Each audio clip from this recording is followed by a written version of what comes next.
was thinking the other day about how when I was in college, I used to like always be bummed when I'd wake up like on a Saturday morning, like I didn't have a bunch of like messages from people on my phone.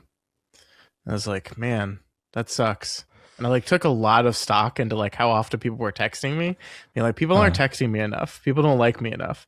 And I really think this whole thing we do is a direct just follow up to that feeling. Just make sure there's enough messages. Yeah. The only way I can ensure there's enough messages to sate my ever-growing need to be liked is by broadcasting my thoughts to thousands of people. That's it. That's the only way. I think I have something similar, except if there's any messages from people in my actual life, I'm just like, oh God. Leave me the fuck alone. Yeah. I don't have time for you.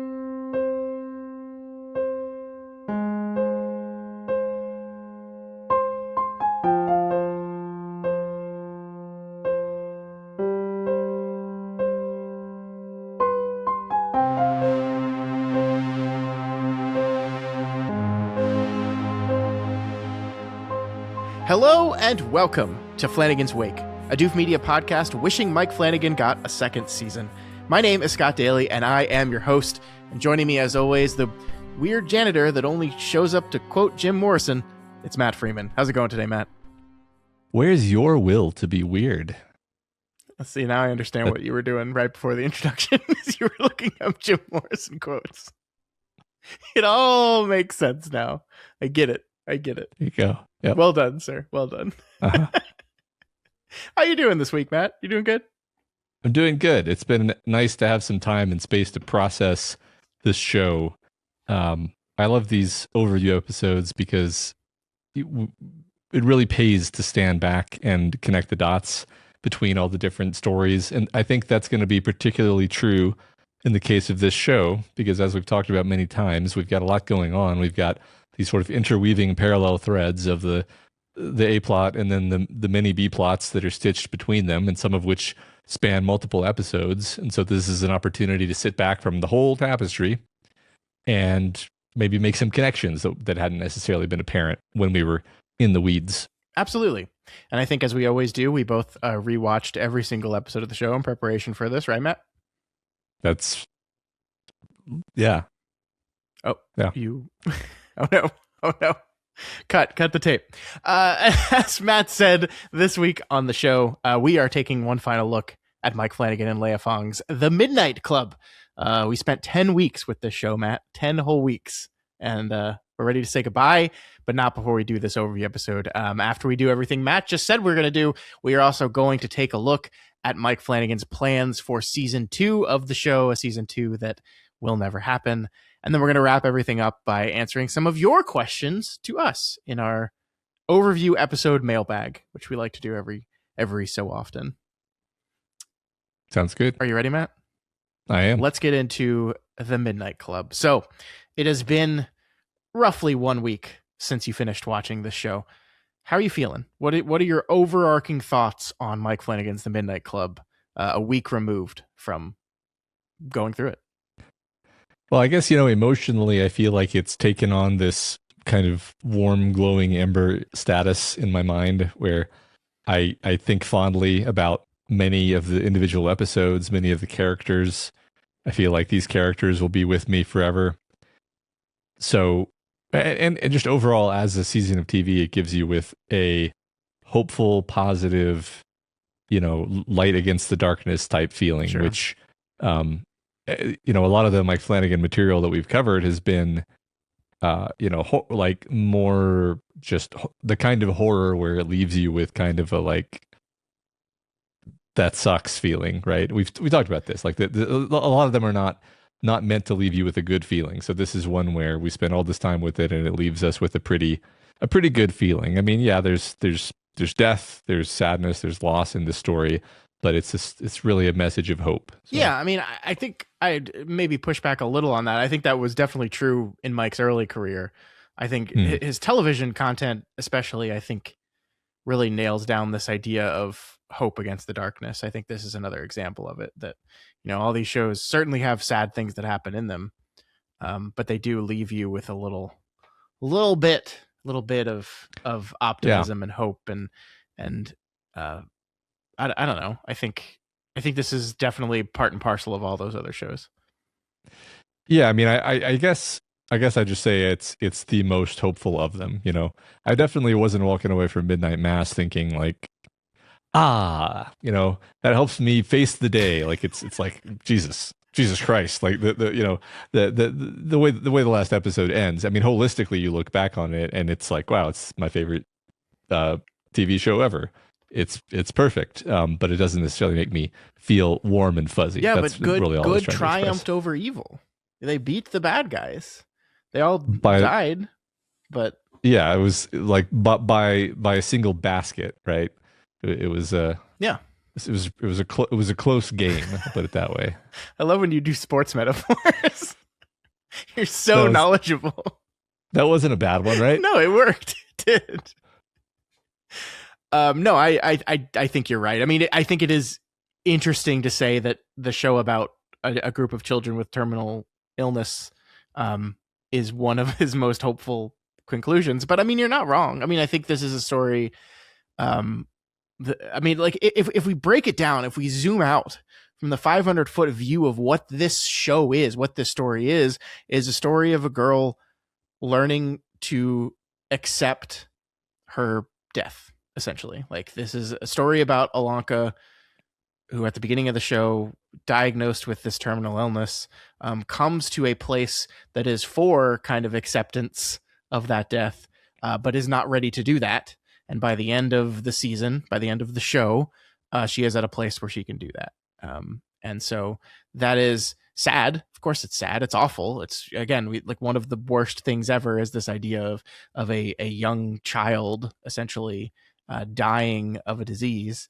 It's just unspeakably terrible. But we don't live in a world that has magic cures and rituals and things like that. We live in a world where these things happen, and sometimes there's nothing you can do. And we get to see her deal with that and that break her heart, but find something to hold on to through that time, to find some way of achieving immortality through the stories that are told, both that she tells and that are told of her once she is eventually gone. And that's very hopeful and very beautiful and very touching. So yeah, I think I agree with you.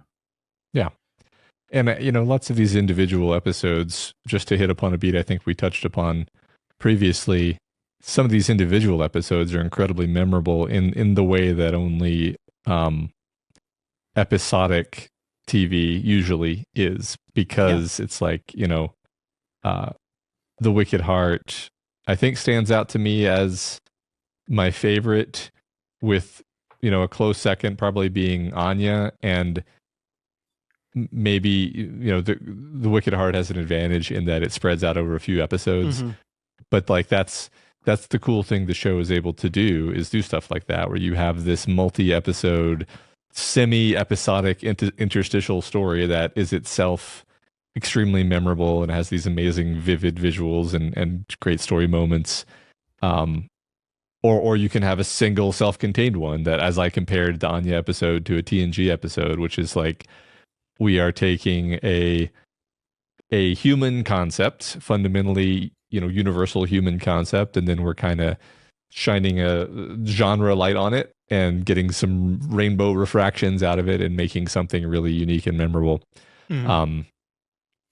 So that's just another cool and memorable, and I keep saying memorable because the point is, it's like, yeah, what you just said is a description of the show, but I think through the rest of my days when I look back on this show, it's going to be more thinking about these specific little pieces of story, or the little episodic stories within the story. Yeah. And then I'll also probably think about, you know, Amesh and Natsuki, and like so that it's you can cross all the different levels there. Yeah. Yeah, one thing I've been thinking about a lot this week is kind of how I build this to you and to our audience as the least loved Mike Flanagan television show.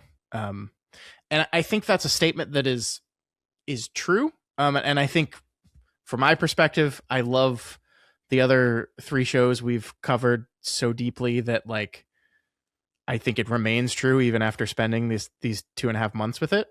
But I do kind of ultimately regret saying it at the end of the day, and it's not because like oh, I know Mike Flanagan is listening and I'm worried about hurting his feelings. He's a big boy, he'll be okay. It's just that I feel like something has happened with this show, that it has been like labeled with this moniker, and that has, intentionally or not, like warped the way it's talked about, warped the way people perceive it, both people that have not watched it and people that have watched it. And I feel like that's just ultimately a destructive way of approaching something. And so that's why I regret it. And I think still probably like my deep unabiding love for The Haunting of Hill House, for Midnight Mass, and even for Bly Manor, like still probably if I was gun to my head forced to rank these for some reason, would still probably put them ahead of the Midnight Club. I think this is a pretty special show. And given everything we understand about the difficulties in the production, the kind of fight that always exists between the creatives and the suits was especially difficult on this show. It's pretty remarkable to me that it turned out into something that did frequently move us so much. Like, I mean, I going down looking at this episode list, like Anya, the episode, to me feels like the most Mike Flanagan-y episode of the show, which is not to say like the show isn't Mike Flanagan-y, but like, do you know what I mean? That like that episode like kind of crystallizes the thing that I love most about how Mike Flanagan tells TV stories. And so I love it for that. But then like, you're talking about how you love The Wicked Heart so much. For me, the Road to Nowhere episode, maybe not even like the story within the Road to Nowhere, I still think that's true, but like that episode as a whole to me is like the best of what this concept could be. And I just think it's a really special show. I do. It's not perfect. I had my qualms with it as we went through, but yeah, I mean, I'm just kind of with you on here that like this is going to be an experience. It's a time in our lives where I'm gonna take this one with me for a long time. Right. I mean, I think if we're just to maybe put a button in that conversation of where it sits and how it's talked about, I think this is just one of the unfortunate things that happens when you've got an artist who is really good at a certain thing and they maybe make a few riffs in a certain direction in a row. Like, for example, Midnight Mass, Haunting of Hill House, Haunting of Bly Manor being more sort of central genre horror stories. And then you do this one, which it's essentially aimed at a different audience. Mm-hmm. It's not really horror in the same ways, although it certainly has a lot of horror elements. It just feels different in many ways. And then that leaves a lot of people feeling like, oh, I just wanted another one of the other thing, right? Everybody's susceptible to this, right? I mean, it's funny because I find myself wishing that Tana French would write another Dublin Murder Squad mystery. And it's like I even as I say that, I'm like, let her write whatever she wants to write because it's going to be great, actually. But you really like that thing. You like it when the artist does that thing that you like. Yeah. So I think that's a large part of what it is. I agree. And one of the cool things that I've seen and kind of perusing the internet and seeing the reactions to the show and really kind of diving into the people that respond to it the most, and it's a lot of young people. And like, that's great. This is who this is for. Not saying there's not older people that also love the show a lot. I'm not saying that, but like, it seems like this show really did resonate with a certain generation of young people. That's great. And that's why, like, we know next to nothing about Carrie, right? Mike Flanagan's new show that's coming out this fall sometime. Basically know nothing about it, but I like it as maybe another way of kind of coming up to the plate, to use another Matt Freeman sports metaphor. Right. That, he made the show with Netflix and there was a lot of creative push and pull and conflict. I'm sure through the process with Amazon, there was maybe not the same amount, but like every time you make something, there's going to be notes, there's going to be disagreements, and there's going to be compromises that have to be made. This is true everywhere. But I wonder if Carrie is another chance to tell a specific story aimed at a specific group of people, in a way that this didn't end up being exactly what he wanted it to be. And that makes me really excited for Carrie. I say this again, not knowing too much about what Carrie is going to be. I actually think Carrie is, from what I've understand, is possibly designed to work on both levels, where it is very much getting into the headspace of what it's like to be a teenage girl living in the world right now, but also getting the headspace of what it's like to be a parent of a teenage girl living in the world right now. We'll see. But this conversation just reinvigorated my excitement to check out this show. Yeah, I mean, that is also in keeping with what the book was trying to do, I would say. Sure. Which it was, why it's a classic. Yeah. So I was thinking about this show, concretely, and I was trying to draw out patterns, and every time you try to draw out a pattern, there's a risk that you're going to be a little reductive and compress things a bit too much. But that being said, let's be a little reductive and compress. I created two bins. And by that I mean, I was thinking about all of the stories that they tell, the Midnight Club stories. Let's call them the B plots, and I was able to put them in basically two bins. Although some of the stories that aren't such a comfortable fit, and we can talk about this, and you can tell me what a terrible classification this is. But anyway, so the first bin is basically duality born of inner conflict. And the examples of duality born of inner conflict are the two Danas. Pretty self-explanatory there. You've got Dana, who is sort of at war with herself. She has a part of herself that wants these things that end up destroying her life, and then another part of herself that doesn't like this, but powerless to stop it. Then we have the Wicked Heart, where there's less of an explicit duality, but the duality, I would say, is embodied in the whole sense in which Kevin thinks that he has to do these things. So there is a double life, right? He is this guy who wants to be a normal high school student, but he feels compelled to commit these murders. So double life, duality. And then Road to Nowhere, I think, is in a different way, is a fit where you've got a character who has externalized the duality into two characters who are acting as her angel and demon, who are arguing over what she should do. Yeah. And she, the Natsuki character within the story herself is almost just being pulled back and forth and not really active per se. So those are my, and I think this is cool because what I forget which author it was said, like, every story is about the human heart in conflict with itself, or every story worth telling, or whatever, some quote like that. So these characters having inner conflict, and that inner conflict manifesting as duality, it's fantastic. I mean, it shows up all the time in literature. I'm just saying, like, that's definitely one of the types that we're doing here. Okay. You want me to go on to the next type, or do you want to respond first? No, I mean, I think there's no stretching here. I think all these line up pretty correct to me. Cool. Okay. So the other type that was Faulkner, by the way. Just so Faulkner. Yeah. That sounds right. Okay. So the other type would be stories about regret, and often, though not strictly always, the tale of regret is dramatized and elevated by some kind of time travel metaphor. Mm-hmm. So there we've got See You Later, which is interestingly maybe the least explicitly about regret, but it is definitely about time travel. I think you could make the case that Amesh is a character who kind of wishes he could have lived his life differently, or wishes things could be a different way. Yeah. And so that's why that's what he regrets. Does that make sense? Yeah. I mean, I think that story is definitely about regret. I think the struggle you're having with it is, I think it's also probably the messiest story. And so that doesn't necessarily come through the way it should, but I think you're right there.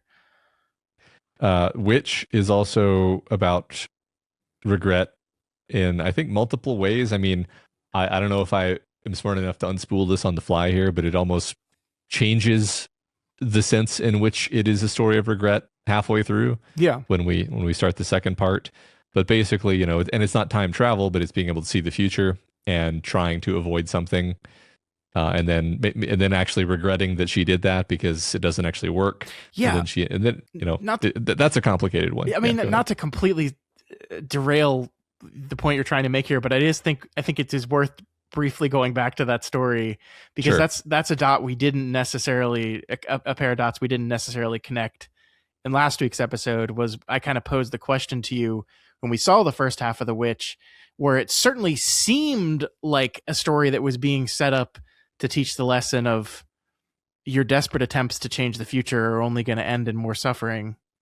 And that ends up being what the story is essentially. But I do wonder what your opinion is of, like, because I agree with you. I think the ultimate ending of the story changes as part of a symbol of Alanka kind of learning that she made this horrible mistake of desperately trying to change her future, change the future of her friends, and that only resulted in more and more people getting hurt. Like, that slots in very perfectly with that. But what do you think the original ending of that story would have been had she not gone through this? You know what I mean? Right. I mean, it's a funny hypothetical because it's like, well, look, dualistically, it was definitely never going to end any other way than the way that it did. But in the in-universe pretend mode where Ilanka is telling the story, I think she's desperately trying to see some way to, you know, get one over on the universe. Mm-hmm. And she knows she's not supposed to, but she's just gonna do it anyway. And I think maybe in her version of the story, it's like, yeah, she pays some cost, which maybe in her mind is like the ritual is paying a cost of some kind, but it's a lighter cost. She pays some lighter cost, and she's able to save everyone. Everyone is fine now because she was so smart and brave, and she did everything right. And if you're smart and brave enough, then nothing bad's supposed to happen to you. Yeah. I think it certainly would not end with her dying, her character insert dying. I think that has to be true. I agree with that. I basically think that it would have ended with her getting out of it after paying some heroic cost, and she would have like gotten to look heroic in the story, inside, like, look, I'm right, and I get to feel good about myself, right? Like that's fair. That's what she was trying to do. Yeah. I think The Witch is a complicated one and maybe doesn't fit the most snugly in this, but that's fine. I mean, part of the reason for articulating a sort of attempted classification is that maybe we find, okay, well, there's this other thing the stories are also trying to do that isn't being captured here. I'll go ahead and move on to the next one, and then maybe we can sit back and see if there's some other things that are being missed here. So, you know, Eternal Enemy, another time travel story, where we've got the VCR element of time travel, and then we've got the actually sending back people to do Terminator killings aspect of it. Although, while it does have time travel, it actually has the least to do with regret. It's more about identity and acceptance. Mm-hmm. So right off the cuff there, I'll just say, like, I think identity and acceptance might be a bigger thread that is sort of, you know, an episode can have multiple themes, right? You could say The Wicked Heart is somewhat about identity and acceptance, where it's actually about, yes, it's about duality and inner conflict, but what is the point of that inner conflict? Well, it's driving Kevin towards acceptance of who he actually is, what he actually wants, not being so self-abnegating all the time. Yeah. And I think the Eternal Enemy has a lot in common with The Wicked Heart in that way. I agree. Yeah. And then the last one that I even attempted to put into this bucket was Anya, mm-hmm. which it's only time travel in the sense that it's sort of a flash forward. It's not literally time travel. It's just like a TNG-esque, this is how things could have gone type story. It's more of a flash sideways in the Lost. It's more of a flash sideways. Yes, I think you're right. It is a flash forward and sideways. It's sort of a bishop move. Stick to the sports metaphors, man. Chess is a sport. So that's one where, I mean, that one is definitely about regret, though. You know, her survivor's guilt, her feelings of having screwed up her life even before she got cancer. Yeah. And then the last story, which I didn't even attempt to put in either bin, is "Give Me a Kiss," because it doesn't actually fit in either bin. It's just so ridiculous of a story. And I think we actually learned from Mike Flanagan that there was an early version of "Give Me a Kiss" that was both a film noir and a musical, because Sandra liked both of those things, and so her story combined both those things, and then that was a no-go from the people at Netflix of having a whole big number at the end of that, which is like so sad. I want to see that version of it so much. But yeah, I think not being able to categorize "Give Me a Kiss" makes a lot of sense to me. If I try to stretch it, I think "Give Me a Kiss" is sort of a story about identity, and like, you know, you have a character who's like, the instigating thing is that you have a character who's gay, who is having a secret love affair with someone else. That gets exposed, so there's a little bit of like duality of a person, inner conflict type stuff. I don't know. No, I don't think it works. It's a silly Sandra story. Yeah, it's in a way it's the most pointed, where Sandra is literally telling the story as a convoluted apology to Spence, and I mean, it is somewhat about her journey, but it's also just an excuse for her to try to express herself and where she's coming from, and apologize to her friend. It serves a very important role in this whole thing, which is like to remind us that we are allowed to have fun in a show about this topic. And I love it for that. Absolutely. But I think struggling to classify it as compared to these other stories makes a lot of sense to me. Yeah. I mean, you know, we talked about, so I think there is kind of a third axis of identity, which pops up a few times. I'm trying to think if there's any other, and I get we're being very vague. Like I've made fun of myself before for saying like the theme is identity. It's like, that's not a theme, that's a word. Like that's, but we're being intentionally a bit broad here in saying these are the clusters of ideas that we're exploring with a lot of these. And I mean, the thing that I keep coming back to is like, it is a combination of things that would make sense both for a group of young adults. These are the things that young adults are struggling with and dealing with, and then also people that are dying are struggling with or dealing with. Like the idea of, you know, you talk about time travel. We have our flash backwards for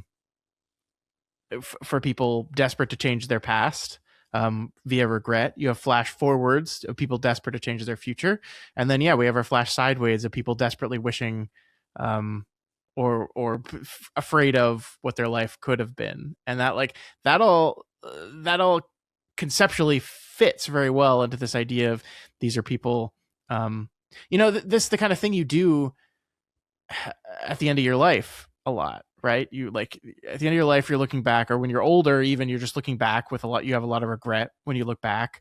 You wish you could change your situation now, and you maybe imagine a sideways situation for yourself. Now, ironically, this is something that a 18-year-old should not have to do, because they should be doing nothing but looking forward, because they have their whole life ahead of them.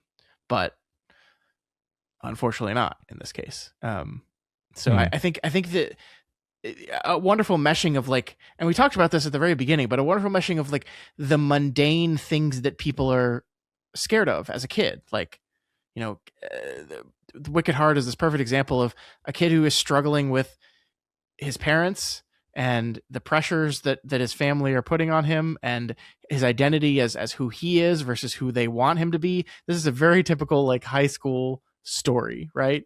A lot of these are very typical high school stories. Like even See You Later is a guy lacking confidence that wants to get the girl that wants to feel important, telling a story where he's wrestling with those kind of things. These are like across the board, a lot of very standard is I think devaluing them, but just like these are things that kids are thinking about and going through and experiencing. And so these stories are these kids thinking about these things and going through them and experience these things. And in the background, in the thing that is covering the stories themselves is this idea of they're having to do all this knowing that they're running out of time. Like, right. It's one thing for Amesh to tell a story about a story in which he gets to get the girl and save the world. It's another for that story to be charged on the outside with the knowledge that he's running out of time to do both of those things. And he thinks he's not going to get to do either. Right. Yep. Yeah. Yeah. I mean, we can't say this with authority because we didn't actually read 9 Christopher Pike books. We only read 1, but I think that's another thing we have to bring into that conversation is to say, yeah, they are likely to be the kinds of themes that Christopher Pike was interested in tackling. Yeah. Because the core of each of these, even though they're obviously highly adjusted to fit into this story and to serve auxiliary functions, the core of them was a Christopher Pike story in almost all cases or all cases. I don't remember off the top of my head. I mean, the Anya story is the only one that doesn't have a direct reference to it. Right. But yeah, pretty much every single one of these with the exception of that was a Christopher Pike story. All right, sorry, go ahead. I was just gonna say I really like what you just said about these being the types of concerns that young people have, being conflict over identity and who am I as a fundamentally young person question. I think like I used to obsess over this question, and it's just now it's like no, this guy, I guess. I mean, I don't know. There's not much I can do about it. It is what it is. But then like the regret, I just was processing what you were saying. I just like what you said about young people shouldn't have regrets. But when you see the end of your life approaching, you inevitably will. So that's good. Yeah. I have a question for you. So I have a couple questions for you. The first is, do you regret our decision to not read any of the Pike books outside of the main one? Well, regret is a very strong word in this context. Sure. But I think let me phrase it this way. I would be curious. I'm curious about a couple of them. Mm-hmm. I don't know that it would have been like the most efficient use of our time to read 10 books that are, in the words of the filmmaker, like only loosely inspiring the story in some cases. Yeah. But in some cases, I mean, you told me how wacky some of these stories are. It just makes me curious to read them and see what that's like. Yeah. And then I would like to see, we have one example of like, okay, we have a Pike book and we see how the DNA of that was extracted and injected into an ostrich egg, and then that ostrich egg hatches and the show comes out. So we see how that Jurassic Park process plays out. You're fucking on fire with the metaphors today, my dude. It's a New Year's resolution. Got to use more metaphors. So we've seen that for one book, but I'm like, I kind of wish I had seen it for 2 at least, because then we could say, okay, these are the sorts of permutations that are being made. Yeah. I don't regret it either. I mean, like I took the time for every single one of these to like read the summary of the book. And in some ways it was fairly close. And in some ways it was wild. I mean, like, I don't think I'm going to leave this project saying like, man, I need to dive into more Christopher Pike. Like I enjoyed The Midnight Club, the novel, for what it was. I was very pleasantly surprised with how engaging and complex that story was for what my mind had in its image of like what a Christopher Pike book was.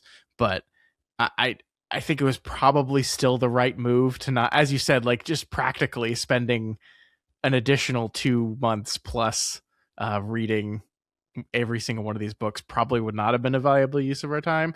But I agree with you, like having at least a couple examples of something to develop pattern matching maybe would have been good. Yeah. I think you're right. So the other question I had for you was, so I have a general idea, a feeling of the story and the show to me is one that I really like, but one that sometimes feels like it's at war with itself. And that's because there's so many different things going on, both within the worlds of the B plots and what the B plots are representing, and then what is happening in our A plot. And I'm curious what you feel about this, because part of me wonders, it's impossible for me to know this at this point, but part of me wonders, would I feel that way if I didn't know a little bit about the behind the scenes war, which is probably too harsh of a term, but the struggle and back and forth and compromise and disagreements that happened in the creation of the show.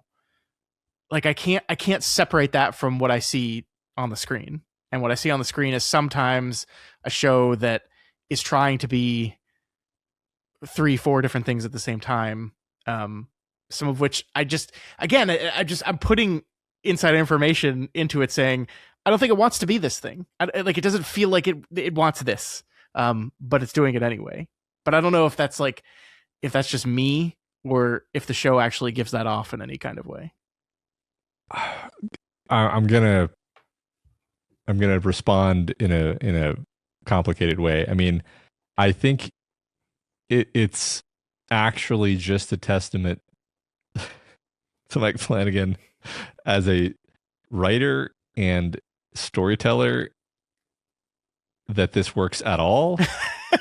Because, I mean, to say nothing of that it works well. Like we enjoyed this show. Yeah. We thought it was good. Yeah. It shouldn't have worked. Like you can't take a person's show and say, nah, make there be more magic, witches and curses and cults and a talking dog, and like you can't do that and then expect it to work. But he made it work. Sure. Like that's what's wild, actually, to me. Like, I think, yes, it is a show that's at war with itself, because there was one vision which was cohesive and it was clear and it had a point to it, and the creator knew what they wanted out of it, and they knew what effect they wanted to accomplish. And then they were given not just like a few notes, they were given like reconceptualize this whole thing in a fundamental way. Yeah. And we're going to change everything around. Everything's going to be different, but also, still make that work somehow. and they rewrote all these episodes, so it's like, it's really kind of amazing. Just take any given like chunk of the show and just realize like the process that had to occur to get us here. Like we presumably started with one set of scripts, or at least treatments, and then we refactored all of that to shorten all of the stories that were the story within a story section, and then create connections to the over story, which didn't exist because the over story was not as substantial, and then have the over story connect all through and add these threads going through everything. And it still works. So it's like, it's when you know the story of it and you realize like this is a Frankenstein's monster of a TV show that should never have worked at all. And like, yeah, it is totally like just factually is at war with itself. The reason that like it feels coherent because it has a coherent voice behind it, and the writing is extremely tight and character driven. I think that's a huge part of this. Is they never compromise the authenticity of the characters. I think this is like a Flanagan hallmark, you could say, is there's never a moment when it's like, well, that character only did that because that just had to happen. Or, sometimes we call movies plotty, right? Yeah. Like plotty being a word where it just means like this just has to happen to move the ball forward, and it's not character authentic. And this is always character authentic, and I think that's why it works. I think that's close to the root of why it works. Yeah. I don't know if I like answered your question, but that's my thoughts on this. No, I think you did. I mean, I just agree with you that, like, even if you take a character like Alanka and you take a vision and a drawing of what this character was before we added this cult stuff to the show, it's a version of a character that is closer aligned with what the book is, that this is a girl who has convinced herself that she is going to beat this in some way, that needs to come to this sad realization that she is going to die, and then hopefully come to some level of acceptance before she gets there. And then you go to work the next day and are told, okay, but she has to believe there's actually magic here that will cure her. And then you have to sit down and go, or maybe that wasn't even the note, right? Maybe the note is just, we need more ghosts and shit. And so the answer, the fundamental solve of that puzzle is where you take, this is the character I have right now, and this is what I have to add to it. And you find a way that even if this cult shit wasn't supposed to be in the show originally, it is a solve of how you can add more demons, more magic, more supernatural stuff to a show that was only meant to have it in one very controlled portion of it, but also just feed into the entire idea of Alanka as this girl that thinks that she's going to beat this and is wrong. That's the way to do it, right? Like, so I think you're just right. Like, did we sometimes find the cult and the Shasta of it all kind of eye-rolly in some cases? Yes, I especially last week in the opening of the finale definitely got there. But to what you said, Alanka's journey with that stuff is fundamentally in line with what her point as a character is supposed to be. So it's like, here's what I want. Here's the roadblock that just got tossed in front of me. How do I get over that and stay true to what I want my characters to be? And I agree with you, as much as I didn't love some of the supernatural stuff that exists in the show outside of the B plots, it does accomplish that. It does. Yeah. Yeah, it's all tied through wants. I think that's the key component here, is the characters' wants drive their choices and actions. And cleverly, the cult stuff was, connected to those wants in a way that it ends up feeling really organic, even though presumably it's, totally exogenous. It's actually, I mean, I'm impressed. Just like, this is like a writing lesson for me, where it's like, you can kind of you can take something that worked and then take the most ridiculous curveball and incorporate it and have it feel organic. If you're Mike Flanagan, or if you're sufficiently clever and dedicated to making it work. Yeah. I mean, there's ways to do this good, and then there's ways to do it terribly. And yeah, I mean, I think this team, these people, took what was really absurd, impossible asks, and as you said, Frankensteined it into something that ultimately lived. And it, like, what an accomplishment. I hope they all feel proud of it. Yeah. Cool. So what was, I want to ask you, like, in a superlative type of way, like, what's your favorite character? Are we still sitting with Amesh at the end of the day? Who's your favorite member of the Midnight Club? Well, he was the one who came to mind the instant you said that. So the easy answer is just to say Amesh. Sure. I think Kevin has really grown on me. I mean, well, that's a weird way of saying it, because I never disliked Kevin, but I think it's just, as the show went on, I came to see him as being, more multidimensional. Maybe part of it is simply that he's hiding so much of himself toward the beginning that it's hard to feel that you know him. Sure. And then, so he's kind of a slow burn of a character. Yeah. I mean, Amesh is the easy answer for me, just because of, like, he's in a lot of ways me. And so it's the one that's easiest to identify with. And so emotionally moved by her, or by him rather. I really like Anya as well, though. And a lot of that is just Ruth Codd and her amazing performance. Just to remind everyone, first time actor Ruth Codd, first time actor, or at least on a television show, Adia, First time actor, I believe, the actor who played Amesh as well.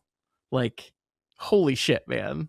Like, how impressive. These are the first TV shows for these actors, and they just killed it. Like, across the board. I mean, one thing I think this far into this project, over halfway now, we can definitively say that one of Mike's skills as a director, and as just a project manager, is his ability to get people that can do the work. Like, he's just like, I know a lot of this is casting, directing, but and I want to give them the credit too, but like, just the ability to like see something in someone, even though they don't have a resume that says I can do this, that you can just see it and believe in it and trust in it. And that's putting a lot of trust in these people. Like Ruth Codd, like Anya is kind of the emotional core of this television show. If she didn't work, the show wouldn't work. But she did. Yeah. Yeah, along those lines, I was thinking, like, do I like Spence, or do I just think Chris Sumter is an amazing actor? You know, you know, you asked about favorite characters, and I'm like, well, I mean, and I think that's actually kind of a good sign when you can't tell. It's like, do I like Jean-Luc Picard, or is Patrick Stewart just a good actor? It's like, I mean, why are you doing this to yourself? Just say yes. You like you like the character, you like the actor. It's great. Yeah. It's all great. They're all great. Some of them are really, really kind of standouts, and some of them are given more opportunity to be standouts because they are given bigger scenes, you know. Yeah. But they're all fantastic. Yeah, not to get you too excited for what's to come, but you are going to see some of these kids again for sure. Cool. Yeah, it's great. And like, you know, speaking of performance, like maybe the original plan of the show didn't have Samantha Sloyan in it, right? It didn't have Julia Jane. It didn't have Shasta. I'm so thankful we got her because she's incredible as always. She's excellent. Yes.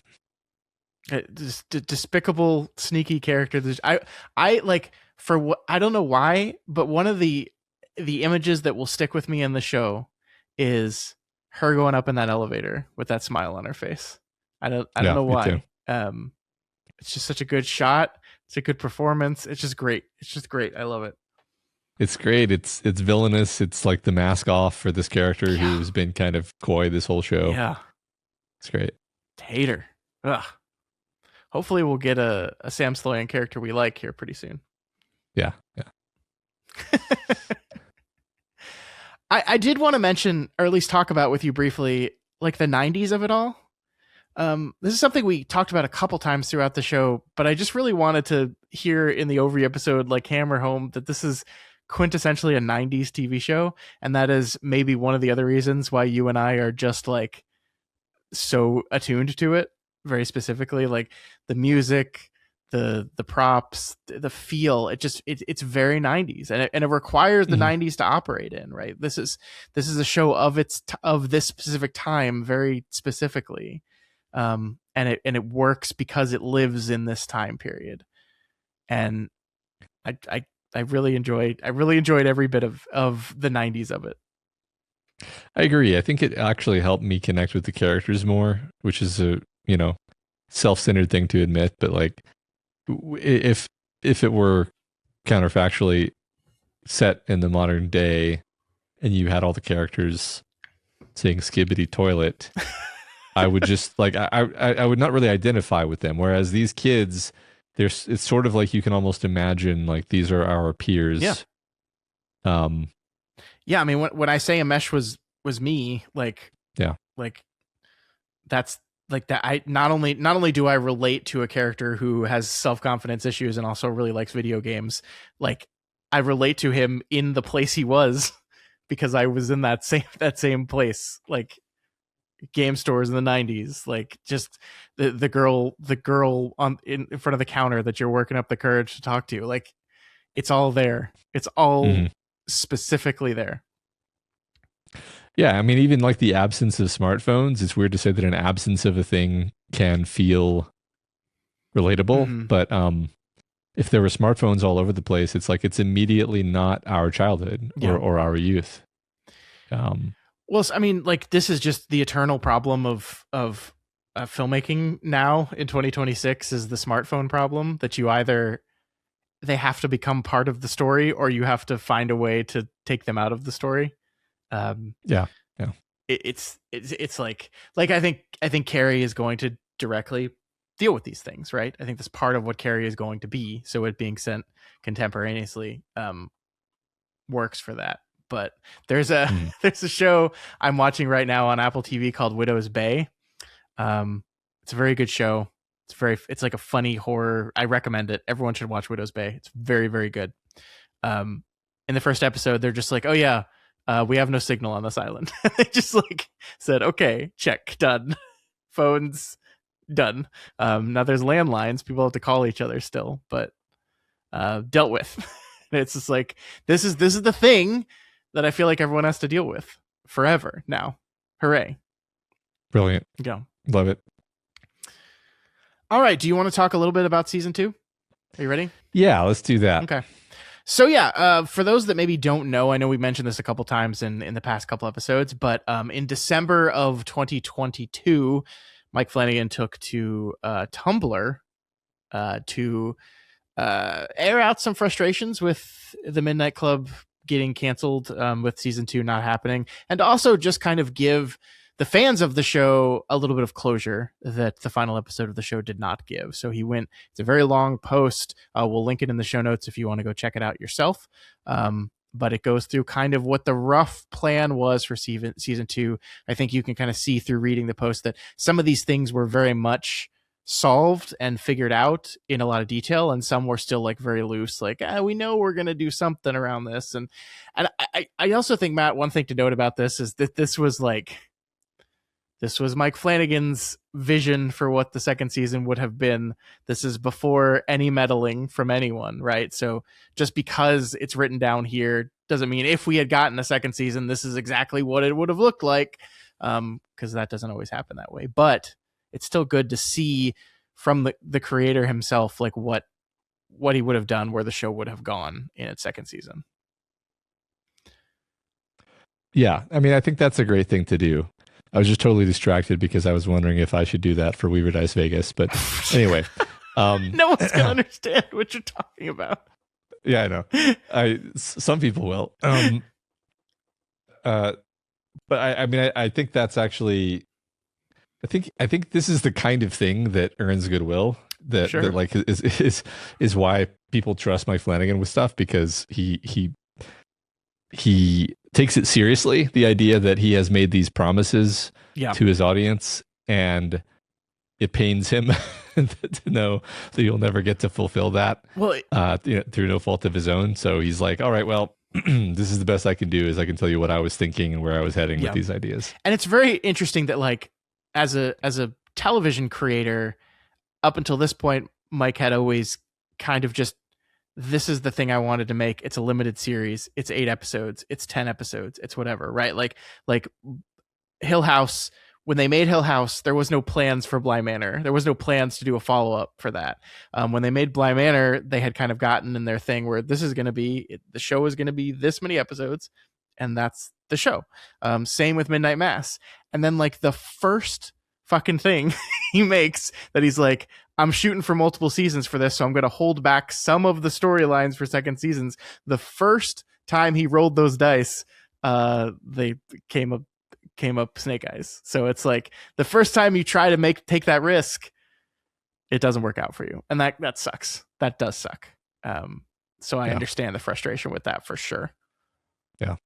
So are we going to try to just kind of hit the highlights from this, because it's quite a lengthy document? Yeah, we're probably not going to. There's definitely like big things that I wanted to talk about with you. I mean, I think that the things worth just saying out loud, at least, are like the things that are closing of open threads that were left, the tying off of some of these things. Like, for example, this does explain the old man and the woman that both Alanka and Kevin were seeing throughout the first season. Basically, you just nailed this perfectly correct, Matt, that they are previous lives of these two characters, that in Kevin's previous life, he was the old woman. In Alanka's previous life, she was the old man. and these two are connected somehow through that ongoing lives.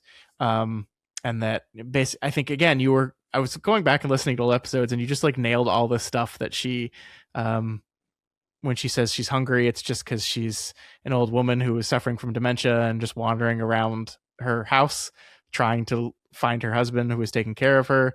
To kind of stop that, he puts her down in this basement. He paints the ceiling of the basement to look like the sky, so she feels like she can still see the outside world. It's all very sad, but that is the close of that loop. So how do you feel? How do you feel about that one? Yeah, I like it. I mean, it felt like a somewhat easy call because of the obvious connection to the book. So, sure. I like it. I like this idea. It's funny because it's more explicit in its metaphysics of saying like there's past lives, there's reincarnation. But that is from the book that it's adapting. So sure, makes sense. I think it's kind of beautiful. I thought it was beautiful in the book too. This idea that they're soulmates, but they're like this particular. They're soulmates where there's always a tragic undertone to their lives together. Yeah. But maybe you could say, well, isn't that every pair of soulmates ultimately? Because eventually everyone dies. So yeah, that's part of life. And it does ultimately offer a way for. I mean, one of the other things this thing says is that both Kevin and Alanka, by the end of the season 2, will pass away. And so. This idea, like we talked about some of the greatest fear with death is this fear of both the unknown and of being alone. And I think this discovery of their soulmates intertwining throughout forever gives them both a little bit of peace of mind in that regard, that, you know, we've been here before with each other. We'll be here again. We will be connected through our lives no matter what. It's a beautiful thing. I don't know if I believe in it personally, but I think it is a beautiful sentiment. Yeah. I mean, that's how I feel about most of this stuff, sure. Generally speaking, sure. Where it's like, well, that you don't have to think it's literally true to find it beautiful. Yeah. Mm-hmm. Cool. Yeah. So what I think the other big cliffhanger of season 1 was Georgina Stanton taking off her wig, being bald, and having a tattoo on her back. You did not guess right on this one. But the reveal here is that Stanton is Athena, who is Aceso's daughter, who is the person that originally wrote that diary and disagreed with her mother, betrayed her mother, and saved some of the children that Aceso was trying to murder for her evil, nefarious ways. So she bought Brightcliff in order to like make up for the sins of her parents. And the reason she's bald is not any spooky, nefarious witch thing. She just has cancer, and she is suffering from the same disease that a lot of the kids in her care have been. How do you feel about all this? Yeah, I mean, I think the only part of that I got right was that it's not like this twist is saying, oh, she's actually an evil cultist. It's like, no, she's actually still good. She's a protector of the children. It's just there's nothing supernatural or sinister or any of that. It's just, yeah, it's what you said. It's kind of more straightforward, if anything. It's kind of just like, oh, that makes sense. It's funny because I think I was expecting something more convoluted because of the nature of a lot of the cult stuff in this season. Yeah. But if anything, this is a straightforward, logical, like character driven choice. I think if we had gotten to see this, it would have been cool and satisfying. There's also talk of, you know, an introspective arc for Stanton in this season, and that makes me feel like, you know, Stanton was very standoffish, very sort of other in this season because she's in many ways a kind of temporal antagonist to Alanka. Well, she always has Alanka's best interests at heart. She's often stifling her specific goals. Maybe we would see less of that, and Stanton would be more of a sympathetic figure and someone that we would get to know closely. Yeah, I agree. One of the kind of consequences of playing loose with the idea of like who is the good one and who is the bad one between Shasta and Stanton, and this ongoing mystery of her is that we have to be so removed from her, like who she is as a person, and we see little glimpses of it. I wonder how early in the season it would have been revealed that she's Athena, that there's nothing actually magical or nefarious going on here, because I agree, once you strip that from her, it allows you to see her as we don't have to play that game with her anymore, where we're like reading into everything she does or says. Is there a nefarious purpose? Is there something else going on here? And we just get to see her as a person, and see her as a person who is, both doing this thing that is incredibly noble and kind, but it is probably very emotionally draining for her. This revolving door of kids that, like, they're leaving because they're dying. Like, I can't imagine what that's like on a person. Yeah. And so seeing that along with just like the mental and physical exhaustion of being sick herself, like, I think that's a very captivating storyline. And yeah, I definitely would have liked to see that. And I mean, just another opportunity for Heather Langenkamp to like kill it, which, I think she does a lot of very good work in the show. I think she was retired from acting when she joined the show, and so was like playing catch up pretty fast. And I think by the end of the series was just doing great work. Yeah.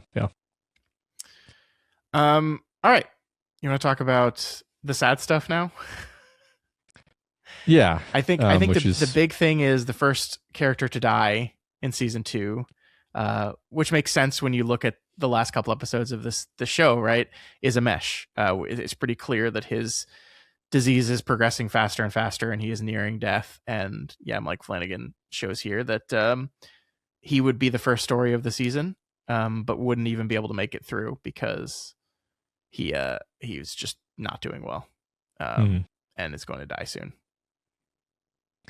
Yeah, I mean, there's a sort of brutal poetry to the idea that his story would just be unfinished because his story is indeed unfinished because he dies.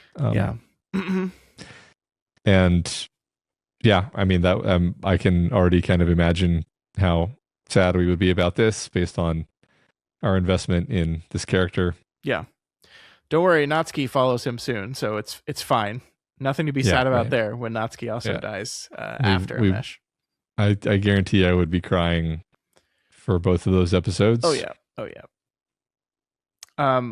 One of the coolest things that he mentions here, though, that I wanted to spend some time talking to you about is the idea of what the structure of the stories are going to look like in the second season. So one thing he says is that Alanka tells a story called Remember Me, which is based on, I believe he says his favorite Christopher Pike novel is Remember Me.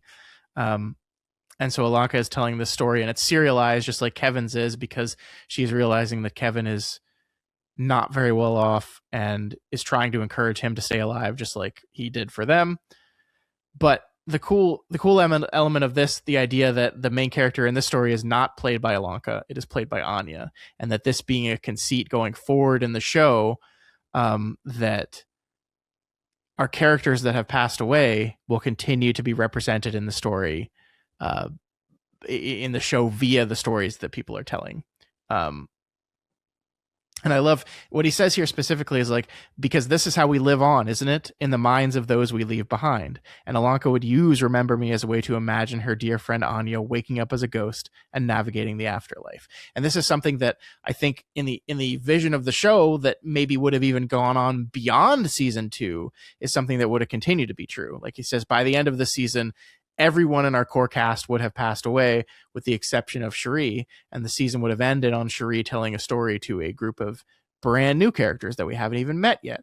But all of our characters we know, the core cast of the first season, would still be present in those stories going forward, which is a great way of visualizing the idea of living through story. I love it. It's such a great idea. Yeah, that was one of my favorite notes in the whole thing, is the idea that we would be able to keep seeing these actors and feel like they were still with us. Yeah. Like, that's just a beautiful thought. I agree. I love it. You want to talk about our janitor friend? Yes. this and how I was right. Yeah, this was the least surprising note. Like I felt free just being honest with you about this, first because you got there too, and then second because when I watched the show for the first time, I hadn't read this Tumblr post either, so I got to the same point. But the reveal in this post is that the janitor is Death, and he was never really there, which of course he wasn't, because there's no janitor that exists that is like this, that is just constantly quoting Nietzsche and Jim Morrison and just making the bed after someone dies. But the janitor represents Death. Robert Longstreet plays the shit out of this. It like I almost wonder how this would play in the second season, because to me it wouldn't even play as a reveal. It was like, oh yeah, I knew that. Right? I think the reveal, to dig into some other details of the post, is less that he's a supernatural being and more that the shadow that's been stalking them is in fact Death, but that is the same as Robert Longstreet. That Death is not something to fear. Yeah. It's just it's a part of a process of closure, and a process of coming to peace with what's happening to them. And so the thing they were afraid of and this comforting, welcoming force are the same thing. Yeah. So that might have come across as more of a reveal, not just like, oh, Robert Longstreet's obviously angelic character is meant to be something more than human. Mm-hmm. But then the shadow is not even necessarily Death, right? The shadow, as he goes on to say, is the shadow is themselves. It is the unknown. As it engulfs someone in the last moments of their life, it takes them through a place of understanding and catharsis, preparing them for the next step. So it is Death, but it is a unique understanding of Death from what the Robert Longstreet character represents. That's true. I guess I was compacting what you just read, but I mean, frankly, Flanagan is trying to gesture at what he was planning, right? Yeah. To me, that's something that would have made more sense as a journey that he took us on. Sure. Whereas, like, as just a sentence, I'm just like not exactly sure what that would have looked like, concretely, which is fine because it was going to be something beautiful and artistic, and we would have had different interpretations of what it meant, Yeah. Well, I love it as the ultimate realization of what we said in the Anya episode, which is that this is this incredibly terrifying skull tar creature reaching from the ceiling down to her. But at the end, in the very last minutes, it feels less kind of monstrous and scary and more just a guide. Yeah. The idea of a process of transformation and peace. Yeah. I love it. Cool. Spence lives. Yeah. Holy shit. Yeah, I like this.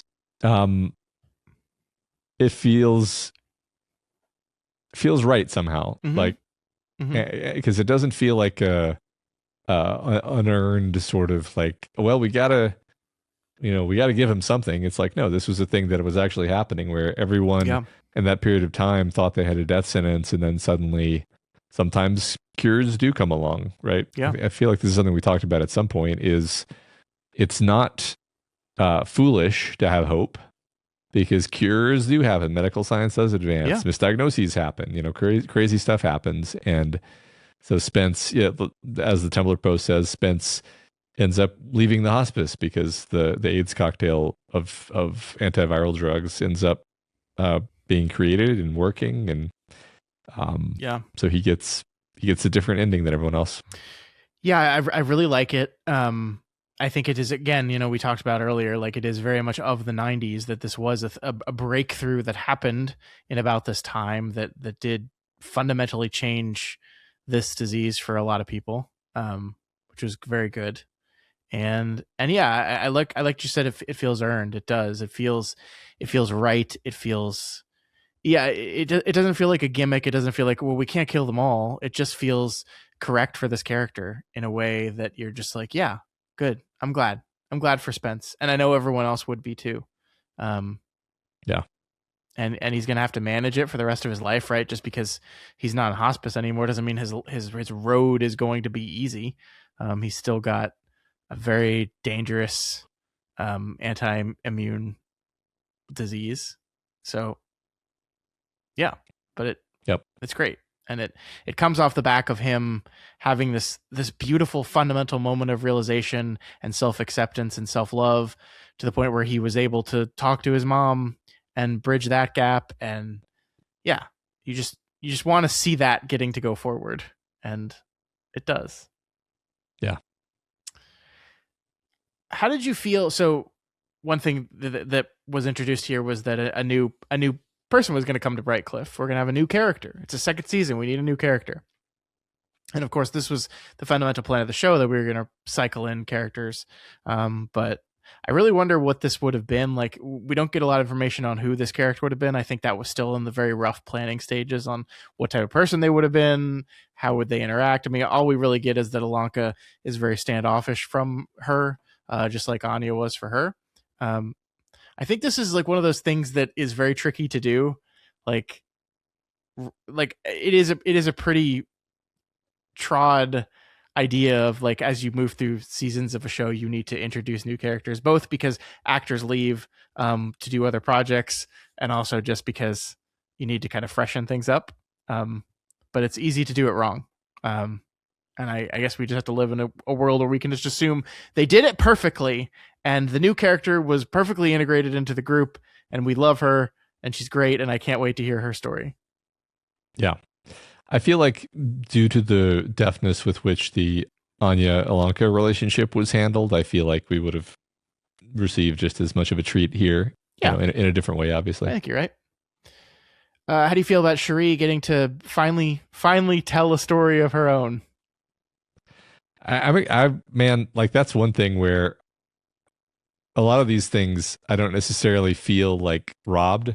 That's one where I feel a little robbed, where I'm like, I really, she was to speak of like Chekhov's guns, right? Like, Cherie as a character is a sort of character level Chekhov's gun, where you're like, she's so mysterious. What's actually going on with her? What would her story actually be like? Mm-hmm. Who is she? Oh, that was going to be in the second season.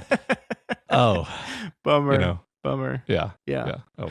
I agree with you. I still really adore the version of the character we had. This very aloof, mysterious. If you pay attention, maybe you can see through the bullshit to what she would have, who she was, and maybe guess what kind of story she would have ultimately told. I really my first view of this, I didn't have strong feelings about her as a character at all. This time around, I really love her. I really do. She's phenomenal. Me too. Anything else you wanted to highlight here? I think we hit all the major points. I guess I just thought the idea that the shadow was an aspect of themselves, sort of reintegrating, was very Jungian. Oh yeah, certainly. Yeah. Which is, an idea that crops up in various other places. I always like that when I see it. Mm-hmm. So. I'm just like, imagine, like, this is a sad show, and the first season was a very sad season, but like in the first season we lost Anya. In season 2, we have to watch Amesh die, Natsuki die, Kevin die, Alanka die. We get Spence gets to leave, so we have one bright moment, but we have to watch 4 of these beloved characters die in the course of, let's say, 10 episodes. That's rough, man. That's rough. Yeah. I am curious how they balance that. Would have balanced that in the show and make it still fun and engaging to watch. Well, let the dramatic sad moments be dramatic and sad, but also the show needs to be fun. It needs to be enjoyable. It would have been a challenge. Yeah, no, I agree. I mean, it's a weird thing to say, but it's like, you don't want to be monotonous. That's the worst thing you can be in an entertainment project of any kind, right? Yeah. So I'm sure they would have figured something out, but it's hard for me to imagine exactly what. Yeah. I'm very sad we didn't get this. I mean, again, like this is the weird thing about this whole thing is that, you know, sometimes things don't happen, but they lead to other things. Like I don't know how the shooting for the season would have lined up with Fall of the House of Usher, if it would or would not have. Would that make Usher not happen? Would that make Usher not happen in a fundamentally different way than it ultimately ended up happening? Probably. How would that have affected future projects? Would Mike be at Amazon now making Carrie? Maybe not. You know, like this is kind of the sliding doors thing. But I am kind of sad that we will never get to see this. I am kind of sad that we don't get to live with these characters more. Maybe I'm happy I don't have to watch them die. Yeah, that's fair. I don't know. Would you have watched season 2? Yeah, because we would have had to do a podcast about it. Yeah. Would you have watched season 2 if you didn't have to do a podcast about it? I mean, if I had watched season 1, then I would definitely want to see how these characters ended up. Yeah, sure. Yeah. Very, very nice of Mike to do that for his fans and for everyone, just to get a little bit of closure on the show. I think it was maybe 50% helping us get closure, and then 50% closure for him, where he gets to put it out there and like, this is what it would have been, and now I can kind of close the book on it and move on, knowing that it'll never be. Yeah. That's Midnight Club season 2. All right. Anything else you wanted to talk about before we move on to the mailbag? No, I think we hit my notes, my attempt at drawing out major themes and talking about season 2 and talking about stuff we liked. So, okay. Yeah. One final question to you before we move on to others' questions. What is, like, when you're looking back on the show 10 years, 20 years down the road, which I know you will because I know you, what is, I think, the big one, if you could distill your takeaway from the show into a short thing, what are you going to take away from this show into the future? I think something like a feeling of how important it is to have other people that you can share grief with. Yeah. Because that is really the thrust of the book and the show. It almost transforms the experience to have other people that you can share it with, I think. Certainly. Yeah, I love that. You know, for me, it's going to be, you know, we've talked about this so many times, but I am a sucker for stories that talk about the importance of story, because I love stories. And this is the thing that I'm going to remember most about this, is just this idea of, you know, we are by our nature storytellers. We like telling stories was an evolutionary advantageous trait. It's how we passed information on. It's how we survived. We told stories. And to take that idea and say, this is how we lived, but it can also be how we live forever. In the idea that you impact someone's life, and then even after you're gone, they tell stories of you. Like, I just, you know, it's a thing that happens. Like, whenever people get together and someone has died, funerals are like just a place where people are just gathered around telling stories of the person who died. And like, I know I've talked about this on the show before, but one of the things that when my grandmother died and I was very young, I did not understand the idea of people all sitting around, like they were laughing and joking, and like, I did not get it. I was like, I thought we're supposed to be sad. I did not get it. Now as an adult, of course I get it. That's how we remember people. We tell stories about them. We work them into our stories. Like, whether it's a story specifically about them, or it's a story where we're going to, a writer is using using the story they're telling to touch back to a person in their life that impacted them that is now gone. It is this fundamentally human thing we do, that makes us live forever.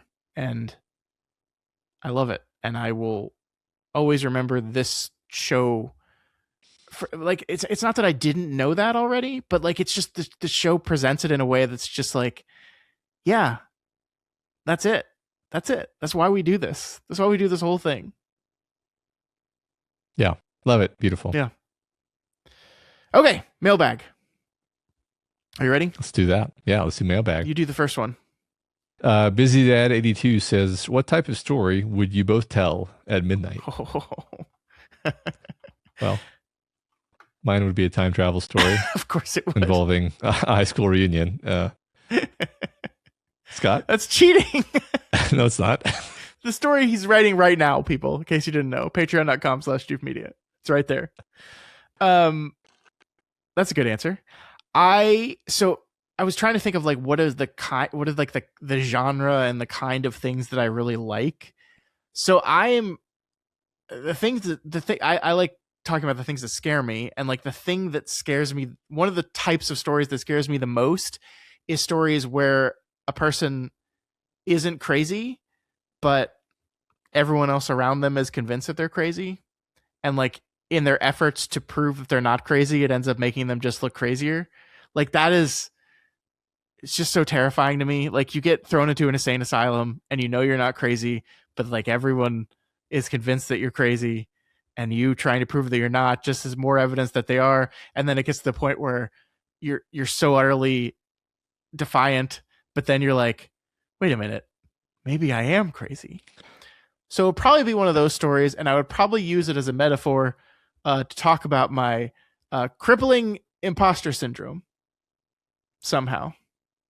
Yeah. That works, right? Yeah. That does work, yeah.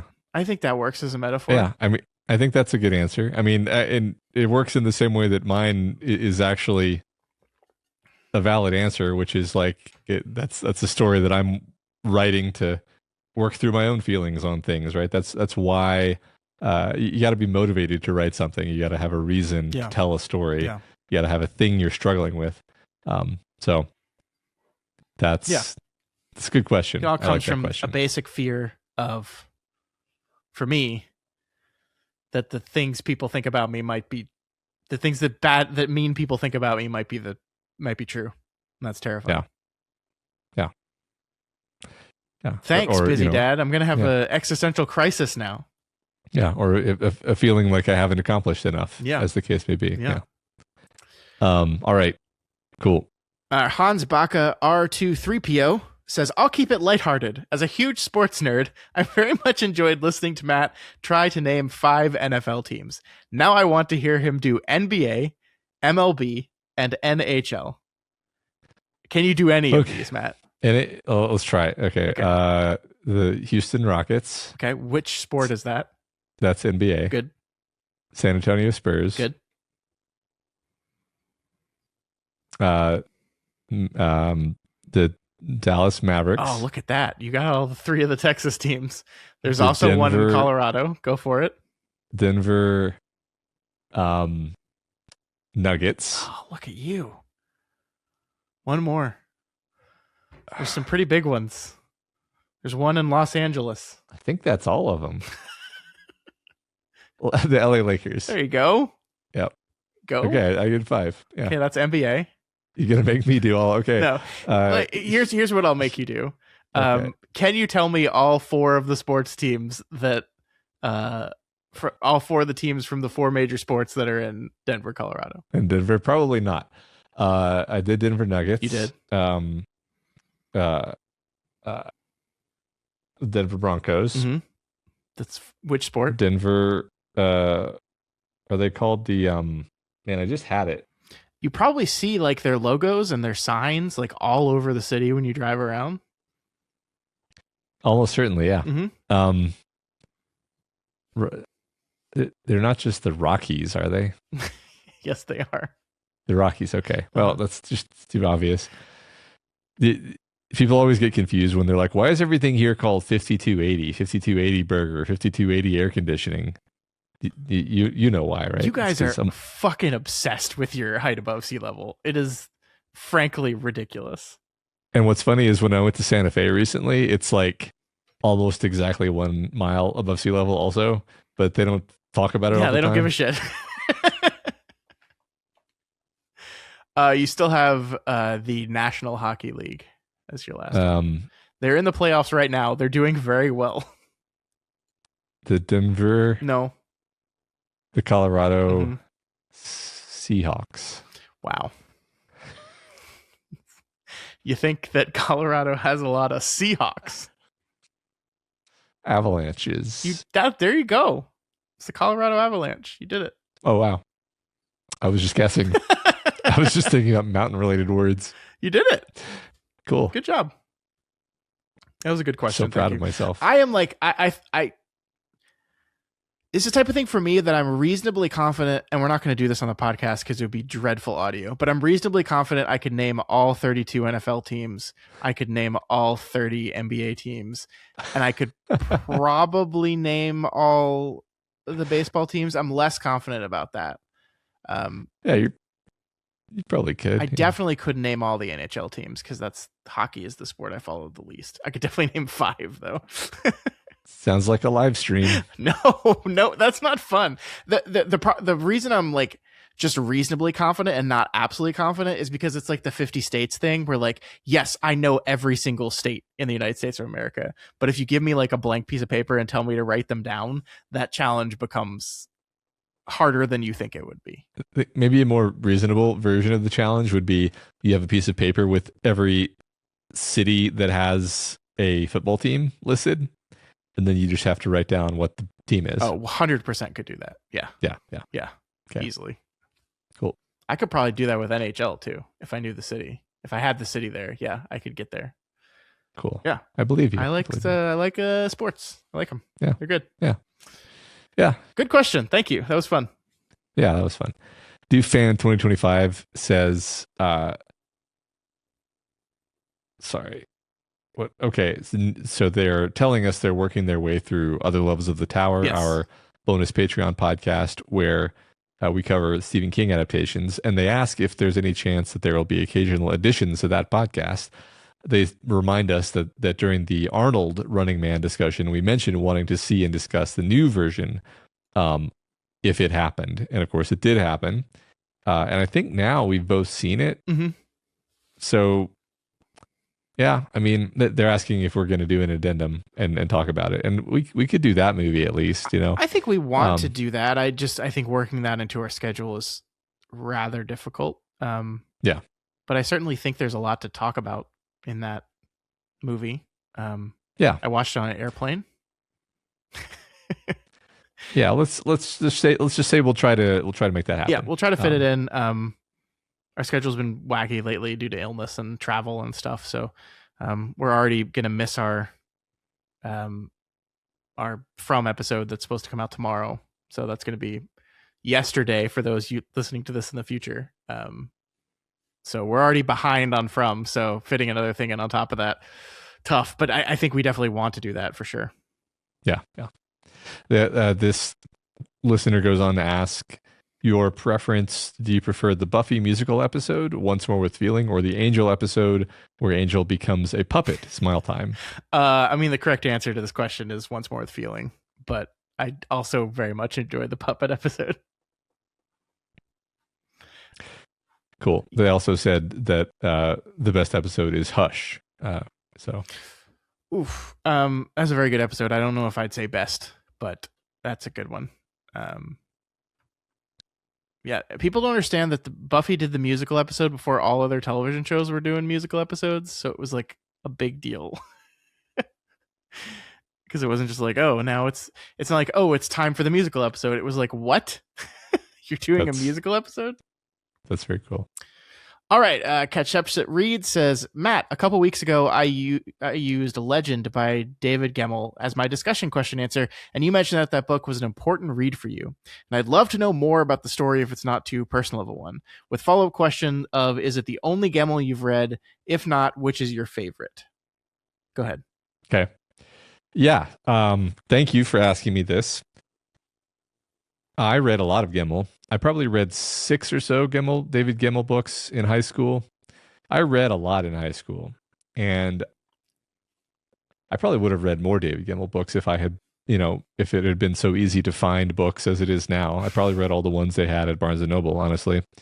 And my best friend in high school was also reading them, and we would like share them and so forth. But they're very kind of they're kind of literary fantasy, but they're also very much like they're all kind of about a man who has terrible regrets and is a great warrior, and has to, sacrifice himself to save the kingdom.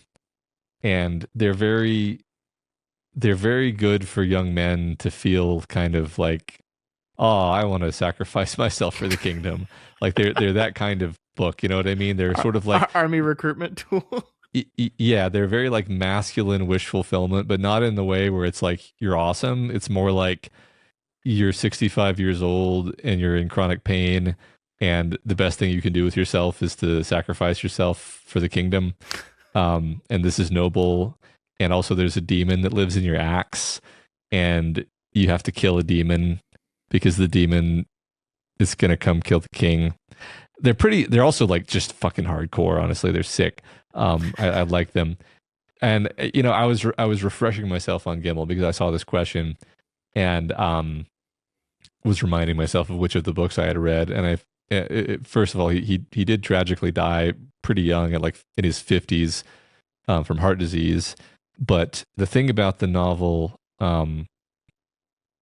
that became legend, basically, which is the book you asked about, he originally wrote when he had been diagnosed with cancer, and the whole novel, and I knew this when I was a kid, is his essentially metaphorical struggle with the cancer, where like the invading army is the cancer, and the grossly overwhelmed soldiers of this fortress are him and his body and his immune system and everything, and they're getting gradually whittled away. And it said, the article actually said he withheld deciding how he was going to end the story depending on how his prognosis turned out. Wow. And then in the end, it actually turned out to be a misdiagnosis.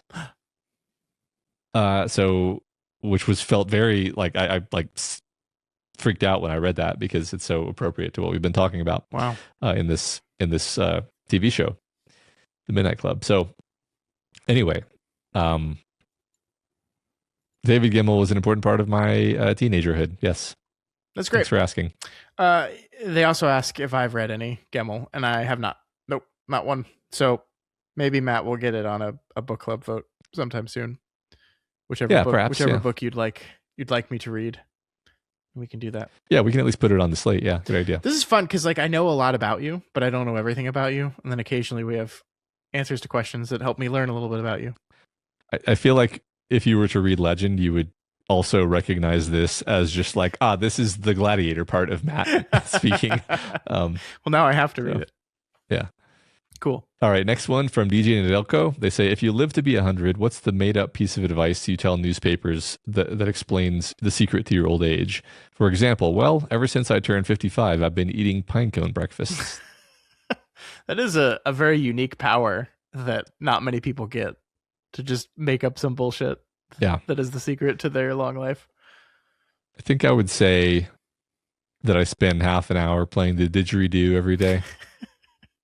Force a bunch of people to learn the didgeridoo. That's great.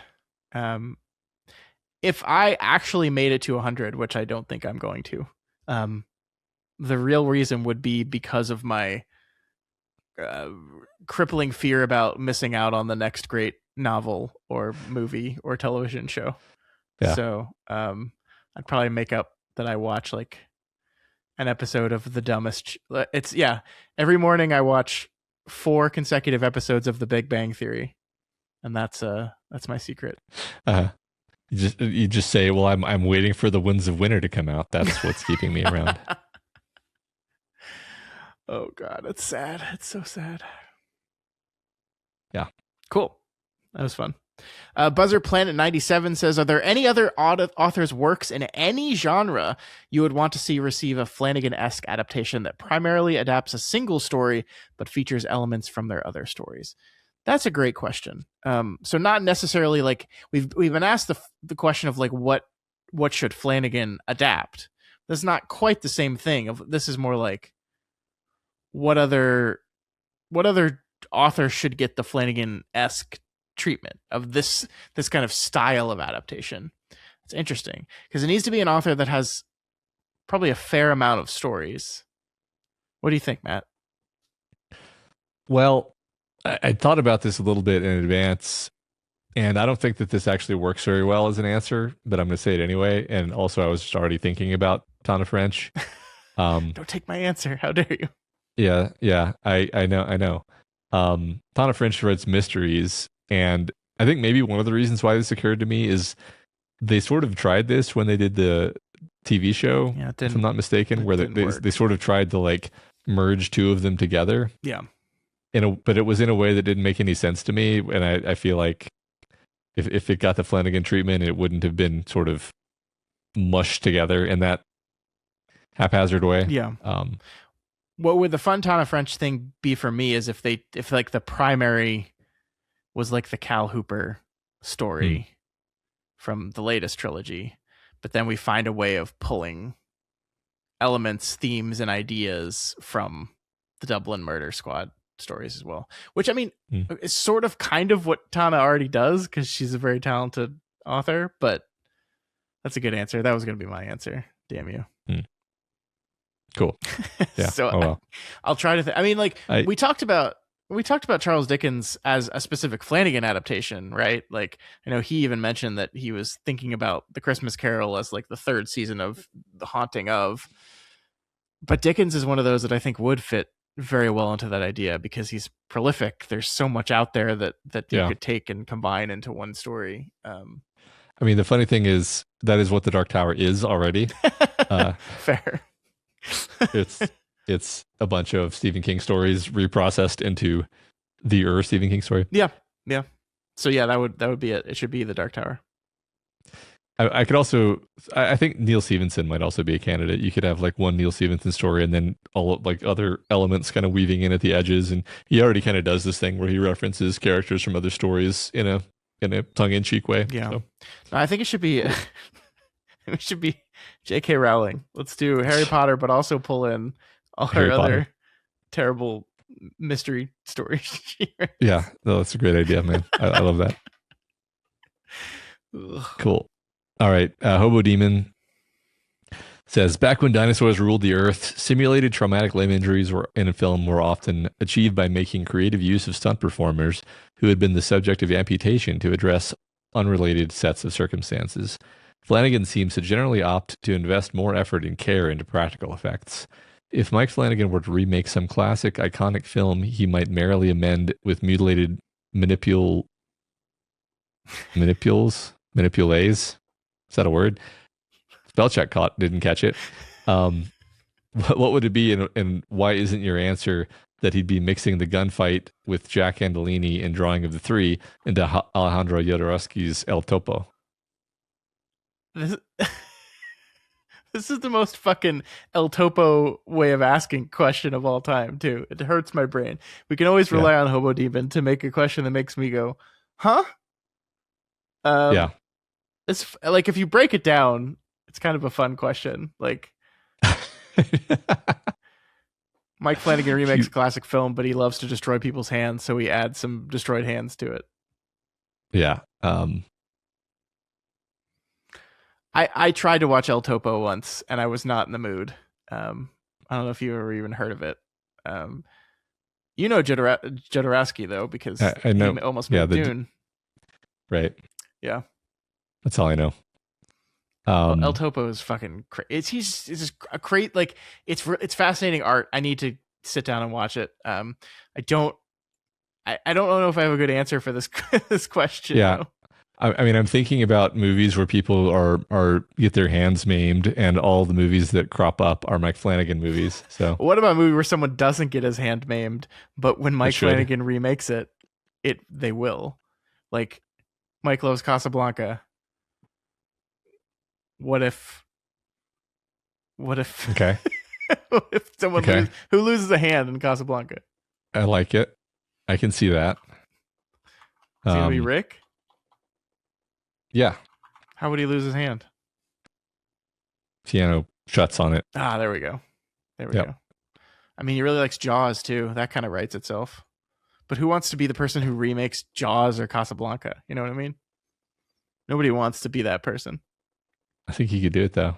Sure. I want to see the Mike Flanagan version of Wanted, starring James McAvoy. This is upsetting. Why? Why do you want There's to see damaged that? hands. Damaged hands. It does. Okay? You're correct. Yep. Did you just Okay. Google search movies with damaged hands? No, I couldn't remember the name of the movie. I was just like, the one where they bend bullets, damn it. And then I knew it. It knew. Yeah. Yeah. All right, next question. Aqua Lungfish says, Scott, your comment this episode made me curious. What episodes of Buffy would be ones you'd want Match to watch? My brother showed me Hush with no knowledge of the series, and it hooked me. Oh boy, that's a tough question, but a good one. I think Hush is probably one of the ones. I think it is like the reason why Hush is a good episode is so I don't know how much you know about this. Hush is an episode in season 4 of Buffy in which some demons come to town that take everyone's voice, and so it is a essentially dialogue free episode. The story behind it is everyone kept telling Joss that he was so good at writing dialogue, and all he was good at was writing dialogue, and he just, because he's kind of an asshole, said fuck all y'all, I'll prove that that's not true. And so he wrote an episode in which there's basically no dialogue. It's a very good, like, single standalone episode of the show. It's very fun because it's very gimmicky. And I think that's like, if you're going to show people a random episode of a serialized show, you probably have to do the gimmicky ones. Like, I think we talked about in that episode, the Superstar episode of season 4, in which a character makes a wish and becomes like the most powerful, beloved, strongest person, and the universe bends around him in a way that the show treats as very matter-of-factly. Like, they do the opening credits of Buffy, but instead of the normal opening credits, it's just Jonathan doing everything. It's very funny. I don't like, the part of the joke though is that it's Jonathan, and so if you don't understand who Jonathan is, I don't know if that would work. My favorite episode of Buffy is an episode called The Body, which I do not think, like, it's my favorite because I think it's just fundamentally incredible filmmaking, and I think that stuff would work well for Matt. But I don't know, like, the emotional impact of the episode is because you know and love these characters so much. By the same token, the musical episode is a lot of fun. Once More with Feeling. I don't know if it'll work as a standalone episode, because here's the honest truth about the musical episode. No one get mad at me. They're not that good at singing, some of these actors. They're okay. They're not great. Some are better than others. And so, like, the draw of the musical episode is not in and of itself, oh wow, these songs are being performed so well. It's that it's a fun gimmick of a musical episode where you're seeing all your characters you know and love existing in a musical. So I've kind of avoided answering the question, but I think Hush is a correct answer. Trying to think of some other episodes. No, it's hard, man. This is why I can't just hand over some episodes to you. It's fun listening to you talk about it. I do. It does make me want to watch this episode just because the premise of like a dramatic TV episode where nobody talks is appealing to me. Yeah. So yeah, it's got one of the funniest gags in the whole show too, that I will not spoil. I want to watch it. Cool. I mean, all you basically need to know is she kills vampires and other demons. I think I picked that up somehow, somewhere. Yeah. Their second question to you, Matt, was, at this point, the only thing you know about the upcoming Usher show is the list of stories you're going to be reading. Assuming you looked at the schedule, which is apparently not a given. There's no way you've looked at the schedule. So the question is, what role is Henry Thomas playing in the show? He's playing the cask of Amontillado. Okay. Yeah. So he's an inanimate object. Good call. No, I mean, I do like the idea of him being bricked up in a wall. Okay. Have you looked at the show schedule? Do you know I have what we're reading next week? I forgot already, but I did look at it. Okay. I also like the idea of him being like the Telltale Heart guy. I feel like he'd be fantastic at the role of like guy who is obviously losing his shit trying to convince some cops that there's not a body under the floor, you know? Like, I feel like he'd be really good at that. Do you have any like broad guesses at what like the conceit of the show is?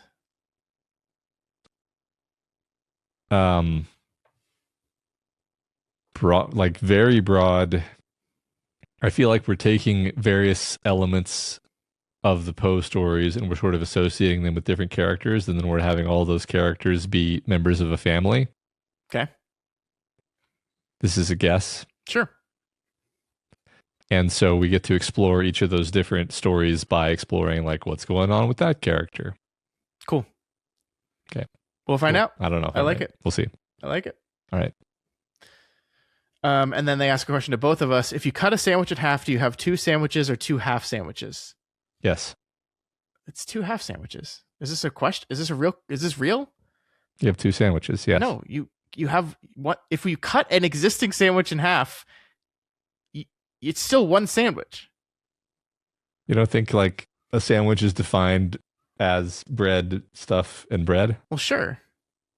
Well, then half of a sandwich is a sandwich. No, but you can't ignore where it came from. It was a sandwich. Interesting.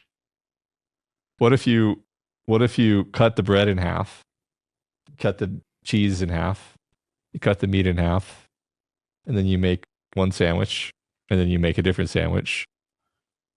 What if you did the cutting before you made the sandwich? Why would you do that?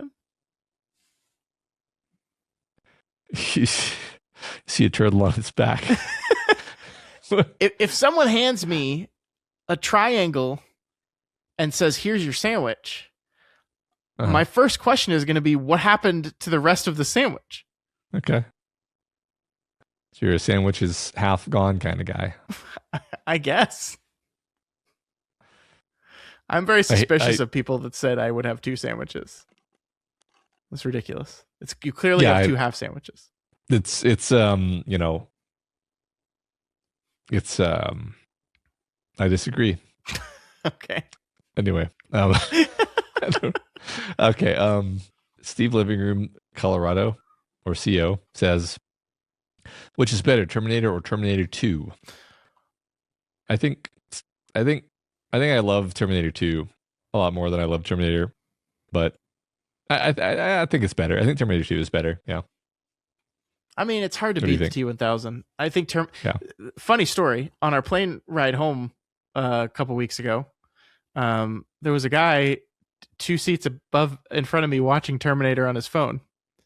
Nice. And I was like, oh, cool, he's watching Terminator. And then I was like, wait a minute.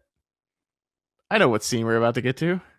It's the scene where Kyle Reese fucks the shit out of Sarah Connor and they don't cut away. And I was like, I'm curious how this man is going to handle watching this scene on a crowded plane. And it was very funny to watch him get to the scene and his phone went from out here in front of him to immediately down here. Excellent. Did you get up and walk up next to him so you could? No. He's like, hey man, I was watching that. Yeah. Hey, come on. Plane etiquette. Yeah, I mean, I love them both. I think if you force me to choose, I would probably like Terminator 2 more because I feel like that I saw that one first. I'm pretty sure. Yeah, Terminator 2 is just like bigger budget, more ambitious, more complicated in some ways. Mm-hmm. I like it a lot. Mm-hmm. They also ask, okay, Steve goes on to ask, how does time travel writing in your book, The Knot, compare to how Midnight Club episode 9 does it? That's a spoiler. Yeah, I mean, I can't really answer at this point because like there's what the characters believe, but maybe it's not accurate. Or maybe it is accurate. I can't tell you. It's a mystery. Part of the drama is not knowing exactly how it works quite yet. I've said too much. They then say a question to both of us. What's your favorite Wildbow story? And how did you read them? On the computer, on the phone, a fan audiobook? Was this tough for you, Matt? I read it on the computer. Can I demonstrate to everyone how Matt read Worm? You're not going to let me get out of this, huh? Class ended in 5 minutes, and all I could think was, an hour is too long for lunch. Yeah. So not the whole thing. Please explain, Matt. Please explain. So what I would do when I was reading Worm, everyone who's read Worm knows that like you can't stop reading Worm really once you've started unless you make Scott stop every chapter, which is a form of torture. I was fine with it. Which has been banned by the Geneva Convention. So like I would be reading it, you know, at my desk at grad school when I was supposed to be working. And then I would be like, well, I haven't eaten yet today. And it's 6:00 in the evening. So I guess I have to walk somewhere to eat. So I would put on speech to text on my phone and have my phone read it to me using the robot voice, like Scott just demonstrated. I'm pleased that you got the story up that quickly, by the way. And because I don't think the fan audiobook existed at that point in time.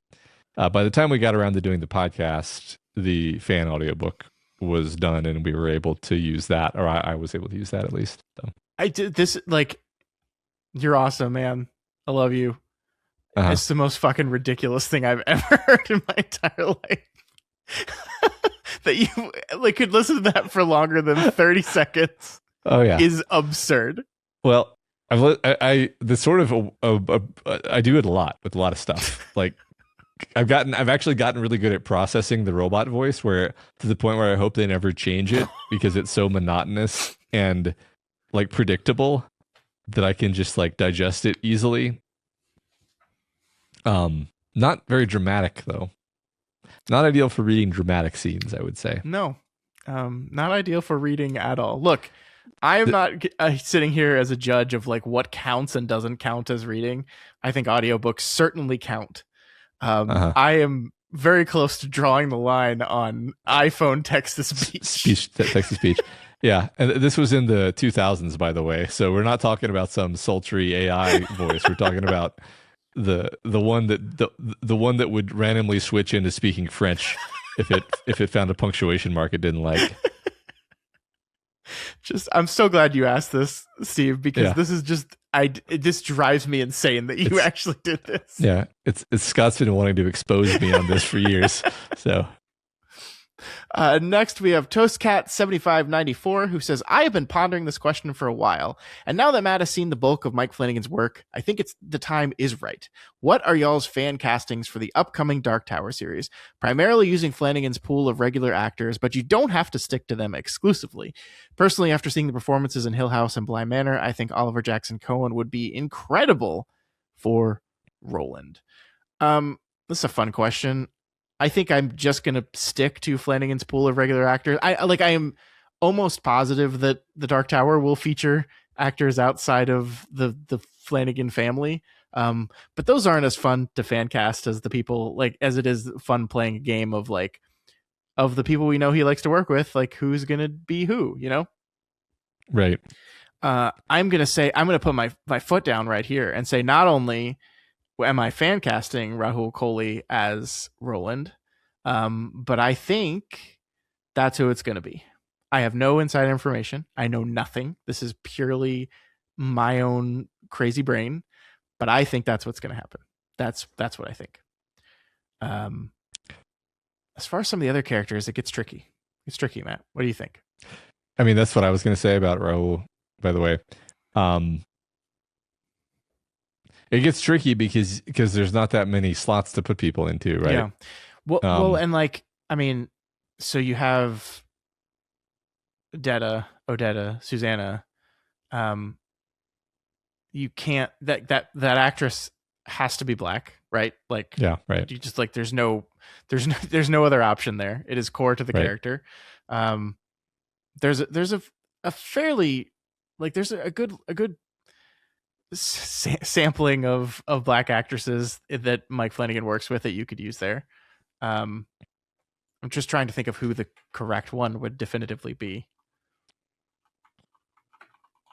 Yeah. I don't find fan casting to be a natural activity that my brain does, by the way. I'm not very good at it. Yeah. I don't really see I sort of see the characters in my head a certain way, and then when you tell me like who should play them, I'm like, no. It's not a thing that I do. I mean, like, it's very hard for me to imagine who could play Eddie Dean, because I'm just like, I don't know. I don't see him. I see him. He's Eddie Dean. Yeah. I don't know. Right. I jumped to Susanna because the sample pool is a little bit smaller there. Because Eddie Dean just feels impossible to me. I don't know. I mean, like the big problem this show is going to have is Jake Chambers. And there are certainly plenty of young actors that Mike has worked with. I know the kid that plays Little Chuck in The Life of Chuck is a very talented actor who we saw on Broadway. We saw what's the name of that show? I'm forgetting. The Lost Boys. We saw The Lost Boys on Broadway. We were in New York City, and he played the younger brother character there. So, like I could say him for. I should probably look up his name. I could say he'd be really great for Jake Chambers. But also by the time, well, this is fan casting, right? We don't have to play by the rules of the universe. Let's just assume that he stays that way. A young Marlon Brando plays Eddie Dean. Okay, well and we're done. You really saw him as a Brando? No, there's no rules, like you said. Yeah. Guy's name is Benjamin Pajak, who was very good in The Life of Chuck, which I know you haven't seen yet. But you saw him. You saw him in The Lost Boys, and he's very good at that too. So yeah, let's say he'll be Jake Chambers. Eddie Dean will be. I don't know. I don't know. I'm so bad at this. I don't know. I'm so incredibly bad at this game. Yeah, I don't think I refuse. I refuse to cast Eddie Dean. Can we make Carla Gugino the woman in black? Can we do that? Is that a thing we can do? Sure. I did it. Done. Perfect. I don't know. I'm sorry. You're probably wanting like a much better answer for this question than we're capable of here. I am like eternal. Like this is part of the reason why I'm so fascinated by like casting directors, because I'm like, how do you do that? I mean, maybe it's different if like I have like a room full of people in front of me and I can go, yeah, that one, Eddie Dean. But like just in my head, I can't do it. Yeah. I don't think that way. Mm-hmm. All right. The Man in Black 19 says, what are some things in storytelling that you don't like? And then nothing. They ask for examples. I don't know. I mean, we're talking today about how the reason why these stories work is because the character's choices are motivated by, their wants, mm-hmm. and it's consistent with the characters. And I feel like nothing kills, a story, a film, a book, whatever, faster for me than feeling like they wouldn't do that.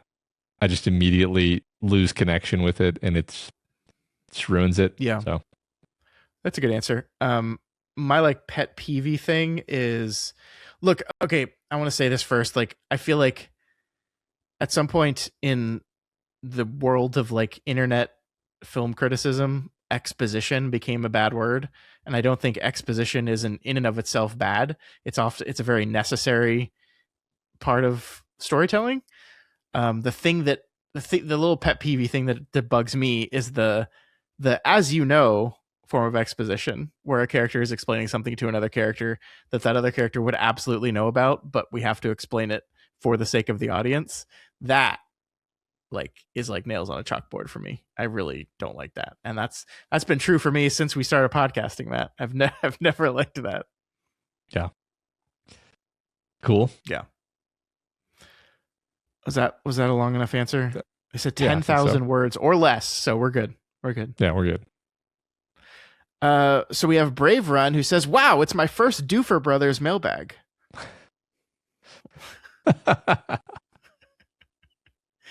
Right. They're very successful. It was a very successful Duffer Brothers reference. It's fine. It's fine. Stranger Things. I'm not going to say anything mean. It's a good show. Matt, at the beginning of Kingslingers, your relationship with the concept of reality of death was famously antagonistic. It's true. How do you think reading Stephen King, engaging in the works of Mike Flanagan, as well as just getting older yourself, has changed that dynamic? And is there a type of immortality represented in fiction that you find the most appealing, i.e. carefully maintained head in a jar, sexy gay vampire, or highfalutin elf lord? So this may be disappointing in some regards, but it hasn't really changed that much. I mean, I find it very beautiful when fiction portrays people coming to terms with death and, you know, soulful and meaningful and touching portrayals of either grief or acceptance or sacrifice in a fictional context. These are all beautiful kinds of stories. Stephen King does a lot of them. Like Flanagan does a lot of them. I am still injecting myself with the immortality serum the day that it comes out and asking anyone that I remotely care about to do the same, because are you crazy? Of course you would. It's my antagonism toward the concept and reality of death is literally just like, look, we tell ourselves a lot of things to cope with death because it's so horrible. That doesn't mean it's not horrible. That just means we've found ways of remaining sane in the face of it. So yes, I would much rather be a highfalutin elf lord. That would be fantastic. I think highfalutin elf lord is the most likely form you'll find me in 1,000 years. So, well, what about the moonflower, Matt? The moonflower? Yeah. I mean, I could be a flower. No, I mean that's more. It's beautiful because it's temporary. I mean, does that imply? I mean, I don't think that's true, honestly. Like that. I mean, to be concrete, it's like, no, it's not beautiful because it's temporary. And also that isn't. It's like the moonflower. The moonflower doesn't get a say in that. That's like, who cares if you think it's beautiful? Fuck you. It's the moonflower has to be the one who dies here, right? Like I would rather the moonflower get to continue being a moonflower. You know, I mean, again, like I find these things beautiful in that they are a finite creature coping with an immeasurably awful situation. But if we had a way not to have to cope with that, obviously you pull the ripcord, man. It's not even a question. Can I ask a follow-up question? Is there a reverse my immortality pill I can take when I don't feel like being immortal anymore? Of course. Okay. Of course there is. Okay. I'm fine with this then. Yeah. I actually just watched a movie. It was an Apple original movie called Eternity the other day. And the whole concept of it is after you die, you go to this like waiting area where you get to like pick what you want your eternity to be. Of like you go to Beach World or Mountain World, or one of the funniest jokes was World Without Men that is constantly full and no one else can go there. And like so for the purpose of this movie, basically this woman and her husband die very short time between each other and then meet up in the afterlife, planning to go off and spend eternity with each other. But then the man that she was married to 65 years earlier that died in the war waited in limbo 65 years for her to show up, and she suddenly has to choose which person she wants to spend the rest of her life with. That's the concept of the movie. But they painted this version of eternity that was like, you have to pick which world you want your eternity to be in there, and then you have to be in there forever and can never leave that world once you've picked it. And I was like, this sounds awful. This sounds terrible. You telling me if I feel like going to a beach, I have to be on a beach forever? That's terrible. I mean, I know you're already humoring me here, but this is what's always funny is people are like, I don't want to live forever. That would be boring. And I'm like, you're not even like 50 and the world has already changed 8 times since you were born. Why do you imagine that it will be more boring in the future? Like, that's a skill issue, man. And so when they create these fictional worlds where it's like, it would be really boring because it's like, you have to impose that. You have to do what you just said, which is you impose it in the narrative frame by saying this is a static world, and that's just a fiat of the narrative assumption, the conceit. So anyway, I guess my counterpoint would be that eternity is a very long time. Yes. Like some would say it's forever. But like, when I'm 1,000 years old, maybe I'll have a different opinion on this. But like, let me ask me then, right? Sure. I definitely Don't want ask to me- live longer than I can live now. Like, Yeah. if you give me a pill that says you get to live an extra 100 years and it'll be like a good, healthy living, I'd be like, fuck yeah, I'll do that. I think there's a good chance that the longer, like if you got to live 1,000 years being healthy and happy and having friendships and relationships, I think there's a good chance that you would not at the end of that 1,000 years be like, all right, I'm done. No, I think you would be like, this rocks. I've gotten really good at being alive and I've just learned to enjoy it. I'm just finally getting the hang of this being alive thing. Well, the fun thing is we have no way of proving this out because that's never happened and it's true. Probably never will. So, we die. I don't know why you say that. Like, there's no reason why death has to be a thing. Like, it's just like, I mean, unless we come up with technology, which we will. Is my point. That makes us never die. Well, never age. I mean, I getting rid of accidental death is its own thing, right? Just you'd have to live. You have to be safe. You have to just not have an accident. Yeah, just stay in your house, never leave, and you'll have a great life. Yeah, I mean, you'd have to. I mean, it's a real question, right? If you had biological, if you stopped aging, then that would mean that all deaths are now caused by accidents, right? So people probably would change the way they live their lives to some degree. For better or worse, right? We could go on like for 20 more minutes about this. And have in the past. Yeah, and we're never going to fully agree with each other. That's fine. Yeah. I like this discussion. Yep. The other question from Brave Run is, Scott, it's been so interesting to hear you talk about how having kids has drastically changed how you interact with stories, which is especially noticeable when you're talking about books or movies that you have read or watched both before and after you became a dad. Is there an example of this that sticks out most in your mind? And or is there a piece of media that you were avoiding because of this? I know you've mentioned Pet Sematary with regards to this before. Yeah, Pet Sematary is the one that I have not read. And I probably will one day when my kids are not the age of the child that dies in Pet Sematary. And I can kind of distance myself from that a little bit. I think like the biggest like fundamental shift that I can think of off the top of my head is from the video game / television show The Last of Us. So spoilers for that, briefly for those that care.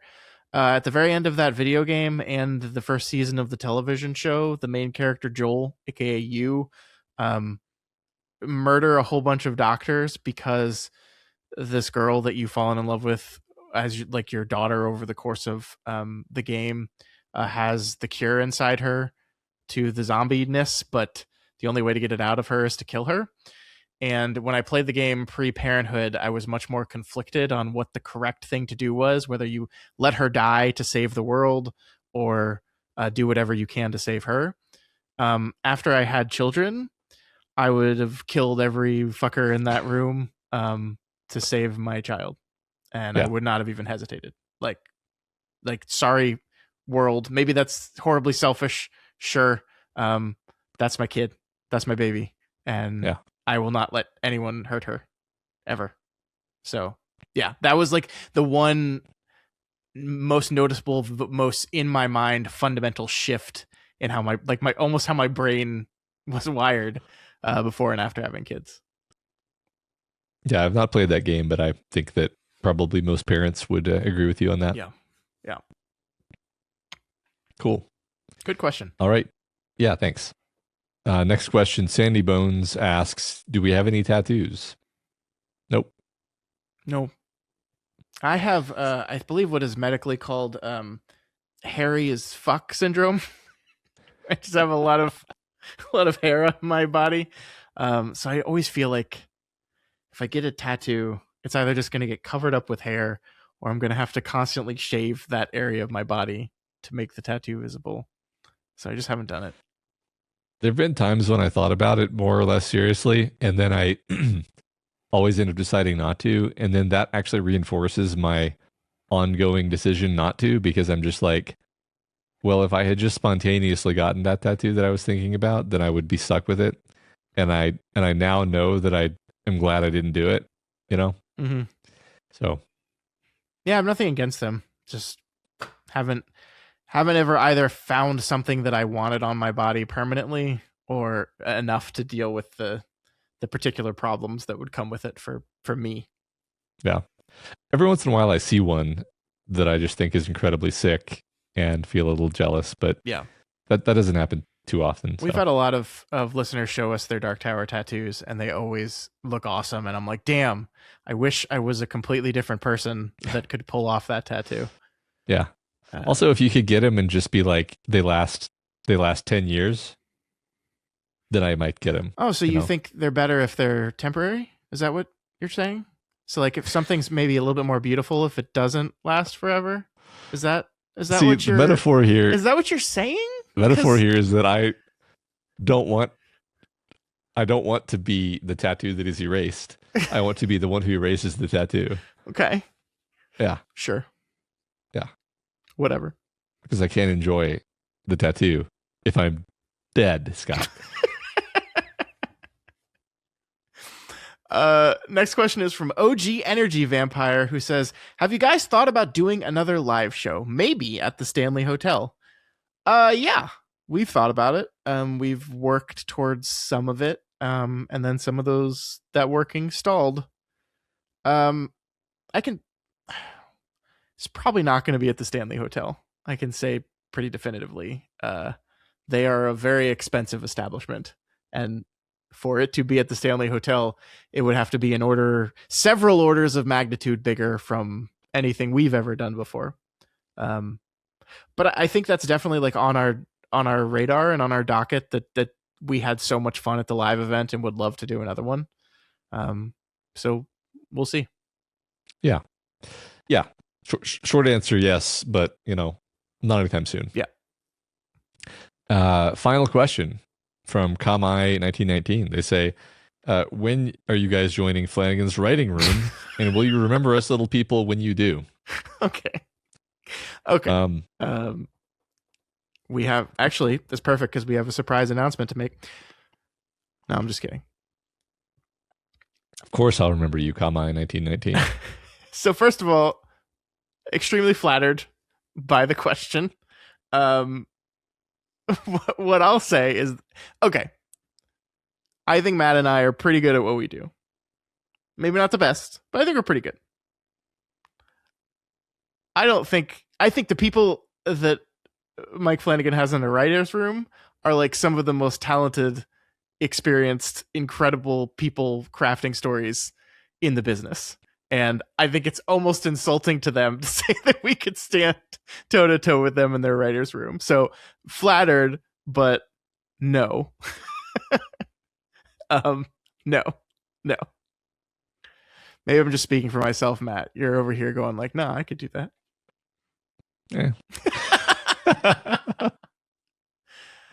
I mean, I think it's definitely a different skill set than what we do. Oh yeah. Right? Like it's not even like close. What we do is not actually like analysis is not the same thing as writing. No. Now I do like writing, but that is literally not what we're doing right now. Yeah. And that's okay. And also the type of writing that you're doing is very different from television writing, from movie writing. Yeah, It's very different. Yeah. The people like there's thousands of extremely talented people in that industry that are getting to do that. So I don't belong in that room, nor would I ever impose myself. What I will say is like I think it's been remarkable, this journey you and I have gone on, like the things we've gotten to do and the people we've gotten to talk to and the experiences we've gotten to have. And I am like eternally thankful to Mike Flanagan and his team and everyone we've gotten to talk to, because it like beyond our wildest dreams would we not think we would have gotten pulled off getting to do some of the things we've gotten to do on this whole thing. That is not one of them that's like on our radar, but I appreciate the question and I am flattered by it.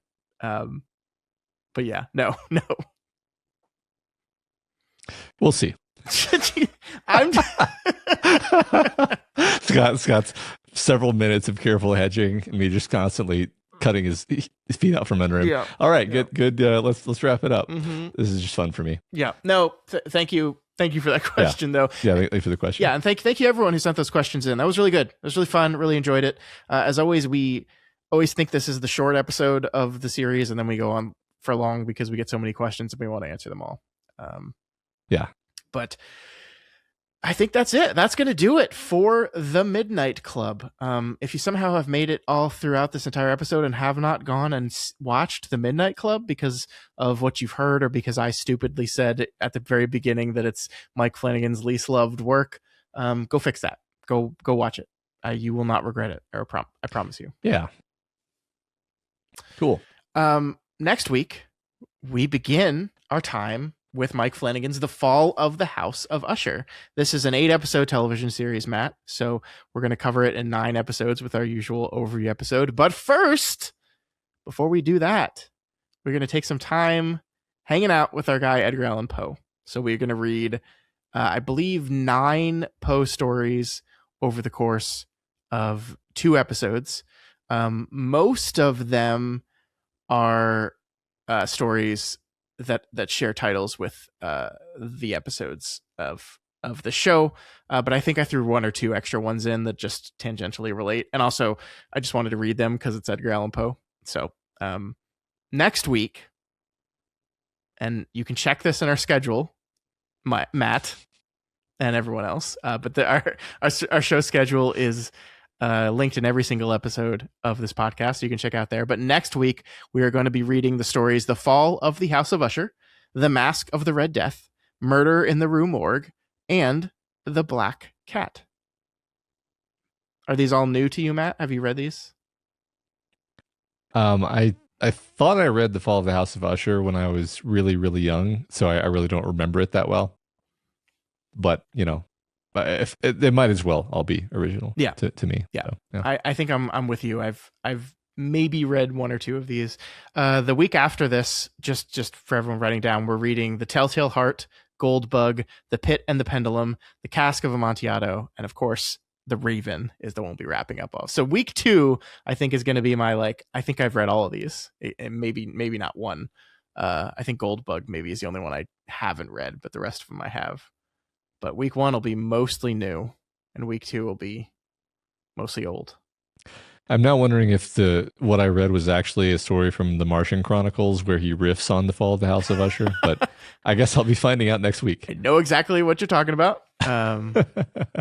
Martian Chronicles is one of those books that they gave to me in middle school and said, we're read this. And I was going through this and I was like, holy shit. Yeah. I'm allowed to read this in school? This is awesome. Yeah, it is awesome. It's also same Edgar Allan Poe, also true. I feel like yes. Poe is it's like a cheat code, it feels like, because it's he's highly regarded as literature.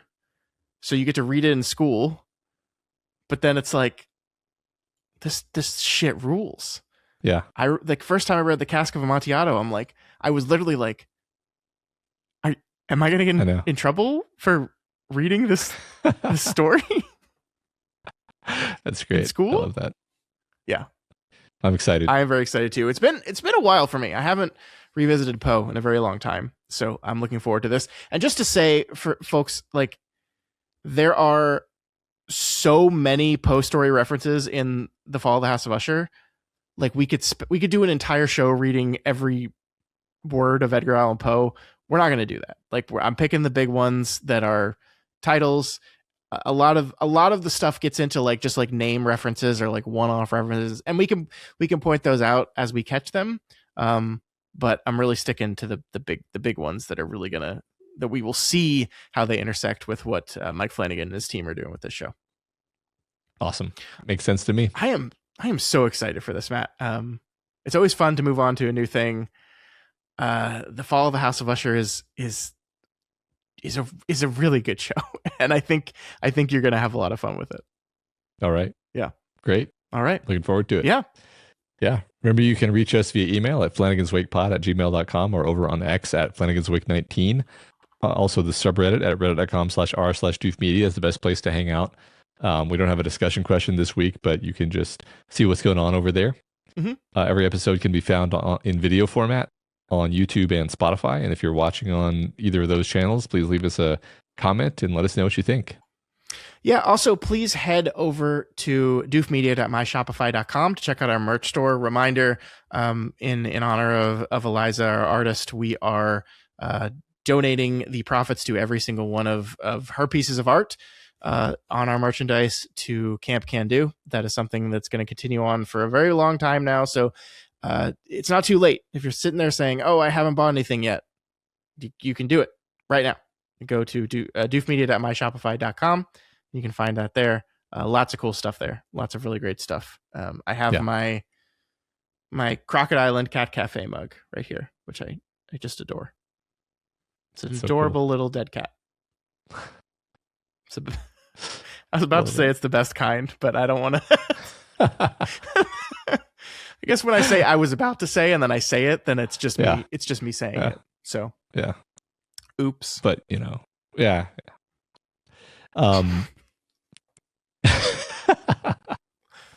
If you like any of our shows and you want to support us, then please consider donating to our Patreon account over at patreon.com/doofmedia.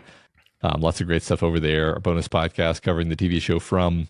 Like Scott said earlier, we're going to be a little bit late on that one because I was just horribly ill. But I'm better now, so we'll catch up. And you can, of course, vote on what direction The Knot takes week to week. We're in the thick of it, folks.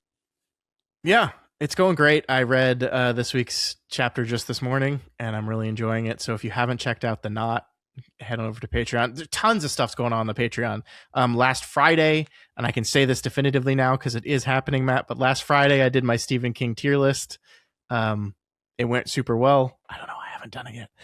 But that actually will have happened by the time you're hearing this. I promise. I'm going to be streaming that over on our Patreon. Well, I did stream. There's a VOD. You should be able to watch it if you missed it. Lots happening on the Patreon. Also, I think by this time next week, I will have announced my little side project to compete with Matt's little side project, which is me. Thanks to one of our listeners, once again challenging us that we've never watched the seminal classic television show The Sopranos. I've decided to do that, and so I'm making a one-man Sopranos watch podcast I'm calling Gabagool. So that'll be, I believe I'm just going to post those episodes just directly to Patreon for free. So if you want to follow along with me as I watch Sopranos for the first time, I'm going to do that. I'm going to try, my gimmick with it is I'm also going to take a different Italian snack or meal or confection with me each time, sit down and eat it and talk about The Sopranos at the same time. So that sounds wonderful. It's going to be silly. It's going to be fun. I should be recording the first episode of that pretty soon now. So in the past, by the time you're hearing this, so it'll be there. Yeah. So yeah, I'm excited to hear that. The Patreon, man, it's all happening over there. Patreon.com/doofmedia. Yep. But if you don't want to be on Patreon, if you say I hate Patreon, or if you just don't want to support us financially, that's okay. There's still tons of ways of helping us out. We don't really go on the social medias anymore, but you can, and you can share us there. You can also help us out by leaving a rating and a review on Apple Podcasts, on Spotify, on anywhere that those rating and reviews are available. They do help. They allow people to see that the podcast is good or decent or whatever imposter syndrome way of hedging I'm doing right now. Thank you to all those who send in those reviews. We do appreciate them. Please keep them coming. Yep. All right, folks. That was it for us. We did it, and that is the end of our time with the Midnight Club. We'll see you back here next week for the fall of the House of Usher and Edgar Allan Poe and a few short stories by him. Until then, Mr. Flanagan, to those before and to those after, to us now and to those beyond, seen or unseen, here but not here.